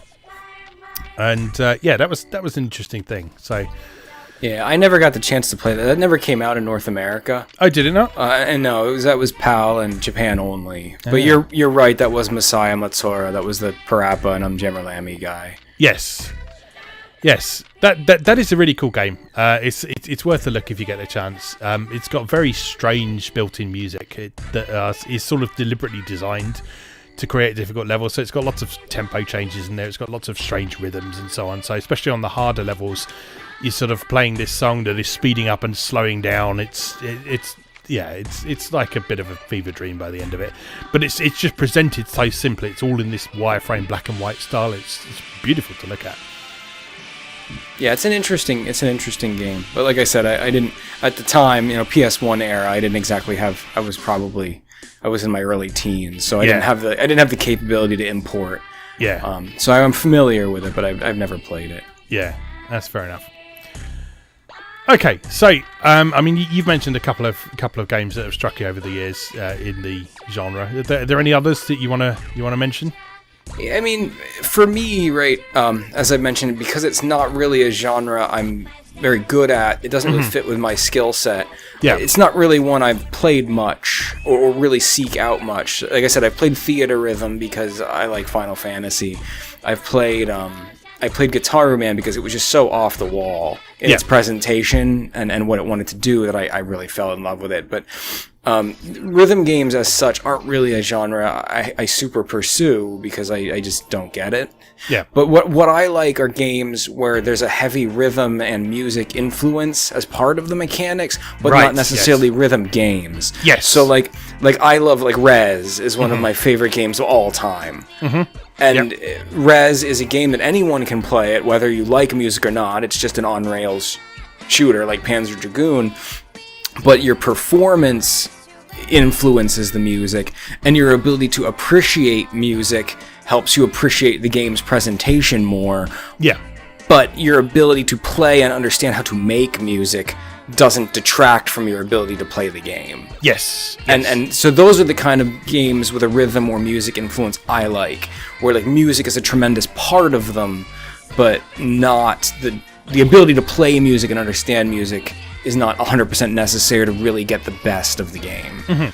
Yeah. So I mean, we can lump in most of Mizoguchi's work in here, can't we? Right, and I love all his. Luminous is one of my favorite puzzle games of all time. For that reason, when you're performing well, the music is performing well, and you're in the zone. Yeah. But you don't really have to understand the degree to which you're doing that. It's all just tied to the mechanics of the puzzle. Yeah, absolutely. And Rez is the same. So Rez you can play and you can think, oh, whatever I just did made a really cool sound. And you can try and sort of seek that out again and try and achieve that again, but you don't need to know the musical theory to do that. So yeah, that's a really interesting implementation of music. Other ones that I would bring up in that kind of field would be Every Extend Extra is a good one. Yeah, that's a great game. Yeah, so particularly the Xbox 360 version of that is fantastic. Have you played that particular version? I have only demo. Right. I only own the PSP one. Yeah. But I've played the demo of the 360 version. Yeah. The Xbox 360 version has got this really lovely sort of minimalist, almost sort of LCD vector graphic style to it. And okay. It just looks great and beautiful and responds really nicely to the music. And there's various different music tracks in there that will respond differently and at different speeds and so on. So that's another one where, like we say, you don't necessarily need to understand the musical theory to get something out of it, but there are benefits if you do. So there's things like the sort of pulsing beat bar in there. So if you time your explosions perfectly in Every Extend Extra, you'll get bigger explosions, and that will lead you to higher scores and so on. Other ones that I can think of, there was a slightly lesser known one that I really like. It's a game called Beat Hazard. Have you ever heard of that one? The name is very familiar to me, but I can't put a picture to it. Yeah, so Beat Hazard was originally, I think it came out in the Xbox Live Indie Games thing originally. That was certainly my first contact with it. So it's not surprising that no one heard of it there, because no one paid any attention to that part of the marketplace except for me, I think, sometimes. Oh no, I used to explore deep. Protect Me Knight, amazing game. But Beat Hazard is a game. It's a twin stick shooter. that generates levels from your music tracks. So basically, if you've got a really high tempo, fast, loud piece of music, you will have a really difficult series of things flying in to try and defeat you. If you play something that's a bit calmer, then you'll have a much calmer experience. And again, it's not something that you actually have to play the music at, but you can use whatever you like as an accompaniment to the action, and the on-screen action will complement that very nicely. And it's just a really fun little twin-stick shooter as well. Since its original Xbox 360 release, it has also come out on PC. I don't recall if it came out on anything else as well, but it's certainly available on Steam and various other places on PC, and it's dead easy to like import things like sort of MP3 files and such like in there. Have you played Groove Coaster?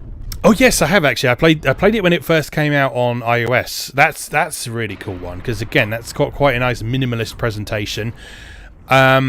That is one where you kind of need to recognise the musical aspects of the songs, particularly on the more difficult levels and songs. But it's got such a lovely presentation to it. You feel like you're going on a real journey through the music in that. I haven't played the more recent Steam release of that, but I spent a lot of hours on the original iOS version of that one. There's some really cool music in there as well. What else? There was one other I wanted to bring up. What was it? Audio Surf. You come across that before? I'm familiar with it. I haven't played it. Yeah, I can see it like in my head. Yeah, so Audio Surf is kind of a weird one because it's sort of superficially it resembles stuff like Guitar Hero and Rock Band, which I just realised we haven't really mentioned at all. But I was just thinking about that. Yeah, superficially it resembles Guitar Hero and Rock Band in that you've got a sort of highway of notes that are coming down towards you. But in terms of mechanics, it's actually more like a puzzle game. In that its closest comparison is probably Clacks, because you're collecting various coloured tiles and dropping them down into bins below you and sort of making lines and stacks and things like that. But the thing is, the order in which these tiles and things come out is according to the music. So again, like in Beat Hazard, if you're playing a more energetic piece of music, you will have a more sort of undulating, twisting, turning roller coaster with lots of different blocks to collect and avoid in some cases. Whereas if you're playing something a bit calmer, you will have an easier time of it. And this looks cool as hell. Yeah, I'm watching video footage of it now. Yeah, it's a great game. It's quite difficult to get your head around to begin with, but you have to kind of almost discount the music game part of it in some respects, and think of it more of as a puzzle game or a game about dodging things. But yeah, it's really a music cool. adapting puzzle racer. Yes, is a description on Steam. But yeah, that is a really cool game. It's got an absolutely beautiful aesthetic to it. It's got a bunch of different sort of filters you can apply to that as well, so you can sort of really jack up the psychedelic color side of things if you want to, or you can have a fairly minimalist vector style experience. That's really cool to me too, the extent to which these kind of visuals usually go hand in hand with audio games. Yeah. I don't know why. It's just like always the direction they go in. I think it's to do with sort of how the genre has kind of evolved and how the relationship between music and computer visuals has evolved over time as well. Yeah. Because if we look back to sort of the 8 and 16-bit era, one person who was very much into exploring this side of things was Jeff Minter. Yeah, oh yeah, for sure.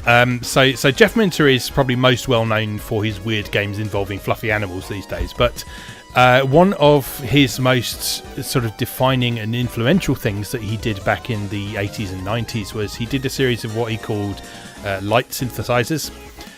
So the first one was called Color Space, and then he moved on to there was Tripotron on the ST and Amiga, and what these were. They were basically software toys. So you, in Color Space, you would have a blank screen. You'd move your joystick around to move a cursor. You'd press the button on the joystick, and that would sort of summon just bits of color on the screen. You can move them around. You can make patterns. It was like a sort of digital kaleidoscope in a lot of ways. And then there were various functions in there that would allow you to sort of customize the color palette that was being used, sort of change the way that they cycled around, add sort of strobing and flashing effects and all sorts. And one of the reasons that he designed that originally was because he was very interested in sort of 60s psychedelic music and prog rock and that sort of thing. So he's a big Pink Floyd fan, for example. So one of the reasons he created these pieces of software was as a means of complementing the music that he liked. So Color Space and Triptotron weren't really designed to just be used by themselves. They were designed to be almost a piece of performance art that someone would have up on a big screen while a band was performing or while they were DJing or something like that. And that kind of developed over time. So he worked with someone I've forgotten the name of. He did a whole music video called Mirak, the video, that was this glorious piece of sort of prog rock synth thing about an android discovering his self and crash landing on an ice planet and that sort of thing. That was really cool. But then he also worked on the, I can't remember if it was the original Xbox or the Xbox 360, but basically the visualizer in the music player for one of those consoles was his work. Oh, okay. And that was an early example of a music visualizer, which is something we take for granted in our music software these days. I don't know if that was actually the first one or not offhand without looking it up, but it was certainly an early example of that became very, very influential. And so now we see it in stuff like iTunes, we see it in Windows Media Player, we see it on our phones, that sort of thing. That means of having this sort of abstract presentation responding to music using waveforms and that sort of thing, and that is sort of where this kind of minimalist aesthetic for a lot of music games has come from. I think it's built out of that original sort of light synthesizer thing that Minter came up with in the first place. There was a really neat one built into Wild Arms 2. Oh, really? Like if you didn't touch Wild Arms 2 for like 20 minutes, it would kick into a music visualizer where it would only play the theme from Wild Arms 1. Yeah. But there was a unique visualizer that was dominoes that would fall and like colors would shift and like the trail the dominoes would follow was affected by the music. Oh, that's amazing. and that was just in there. Yeah. Like if you just didn't touch the game, it would kick into that screensaver. Yeah. That's amazing. I'm gonna have to look that up afterwards. Yeah, that's really cool though. Yeah, so I think for a long time now there's been sort of a very strong association between music and sort of various ways of being creative with games. So it doesn't have to be like a direct rhythm game or anything like that, but it's clear that there's a lot of people over the years who have been fascinated with this connection that we make between sound and visuals. I mean, there's even a word for it, isn't it? It's synesthesia, isn't it? Which is sort of connecting. There's a game, Synesthete. Have you ever played Synesthete? I haven't, no. It's awesome. What's that on? It's just PC. It was an indie game. Yeah. That was it was actually made by students. Yeah. And it was one of the first like indie games to really gain like popular traction in the games press when like that was just kind of becoming a thing. Yeah. Like Synesthete was a big thing when like Cave Story was also becoming a big thing like originally. And these students had won like major awards for this game. Okay. And it's like an overhead platformer and you're running around these environments. And then you also, like, with one hand, you have to move around the environments and, like, fight the enemies. And on the other hand, like, the notes are tumbling down. And you're, like, on the numerical keypad, like, tapping out the notes to, like, defend yourself from, like, the enemy shots. But, yeah, Synesthete. It's really cool. Oh, sweet.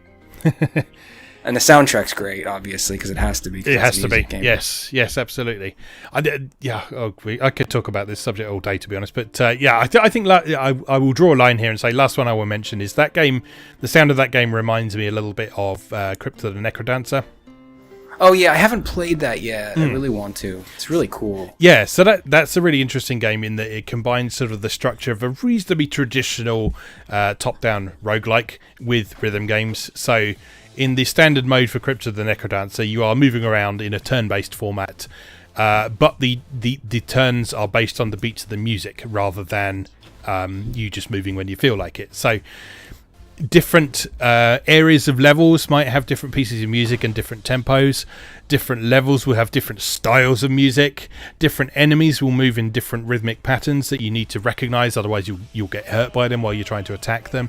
And yeah, that's a really interesting game and a really good use of music to make something other than a conventional rhythm game. That is one of those games where an ear for music and rhythm does help, but you're not tapping out complicated rhythms in that or anything. You're just sticking to the beat more than anything. But yeah, that aspect of it makes it a really addictive experience. So if anyone's not checked that out, I can highly recommend that. That's available on most platforms too. I think it just came out on the Switch. Too, yes, with some enhancements. yes. So it was. I think it was PC originally. I think I originally played the beta of that version, and then they did PS4 Vita, I think. And yeah, definitely the most recent one is Switch as well. So yeah, you can play that on pretty much anything. So, and I highly recommend you do. Cool. All right. Any other games you want to mention for now? No, I think I covered everything I'm very familiar with in this kind of side of things. I would mention too, in the vein of talking about games that are music based or music influenced, but not music games specifically. I remember mentioning a couple episodes ago that Shining Resonance. Oh yes. The combat is very heavily rhythmic, and a lot of people bounced off the combat in that because you're actually expected to memorize the timing of each character. Each character has unique timing, kind of associated with the type of instrument they play. Yeah. And if you try to mash it with combos like it's a Tails game, you'll fail at the combat. Like you have to memorize and understand each character's unique timing. Yeah. And that all ties into the musical theme of the game. Mm-hmm. So there's all kinds of examples out there of stuff. Yeah, I was going to say, I know I said Crypt of the Necrodancer was the last one I was going to bring up, but just quickly, Shadow Hearts is very much like that as well. So, yeah, sure. So Shadow Hearts combat isn't music based as such, but the Judgment Ring system it uses, where you have to press the button at certain times in order to successfully trigger an attack or get in a critical hit and so on. That is all heavily based on rhythm. So again, like a rhythm game, you are better off actually learning how that rhythm goes and how to do that without looking, rather than actually paying attention to what's on the screen. And in fact, there's even an option in Shadow Hearts to turn off the visual cues altogether, so you can just do it by ear if you want to. So yeah, that's neat. Yeah. So yeah, music permeates everything we do, it seems. Yeah. All right, let's call that a day there. Would you like to tell people where to find you online and give you money and such like? Yes, please give me money. Yes, you can find my artwork at mrgilderpixels.com, MrGilderPixels, and you'll find links on there as well to my social media pages, Twitter, Instagram, Tumblr, etc. Love to hear from you guys. I'm always working on something new. Cool, and you can find my articles most days at MoeGamer.net or on YouTube. I've got various themed series of Let's Plays going at the moment. We've got Warriors Wednesday, where I'm playing Warriors Orochi. My new Game Plus series, which I've started on Fridays. We're playing through post-game content of various games, beginning with Project 01. And Sunday Driving, where I look at various arcade races, currently Auto Modelista by Capcom. You can check out my other projects as well. There's Atari A to Z.wordpress.com and videopackgames.wordpress.com. There's links to both of those on MoeGamer.net if you can't remember the addresses of those. Check them out, please. Thanks. That's great.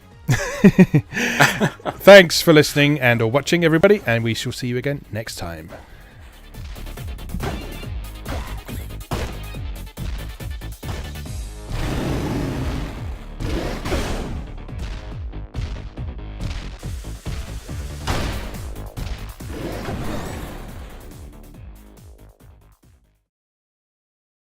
Thanks for watching. If you enjoyed this video, please help out the channel by leaving a like or a comment and subscribing. Be sure to check out MoeGamer.net for new articles on Japanese and Japanese-inspired video games, new and old, every weekday. Every month, MoeGamer features an in-depth exploration of an individual game or series as its cover game, so be sure to check the archives to see if your favourite has had a deep dive yet. If you'd like to support the site directly, please consider becoming a patron or buy me a coffee. You can find links to do both down in the video description. Thanks again, and I'll see you next time.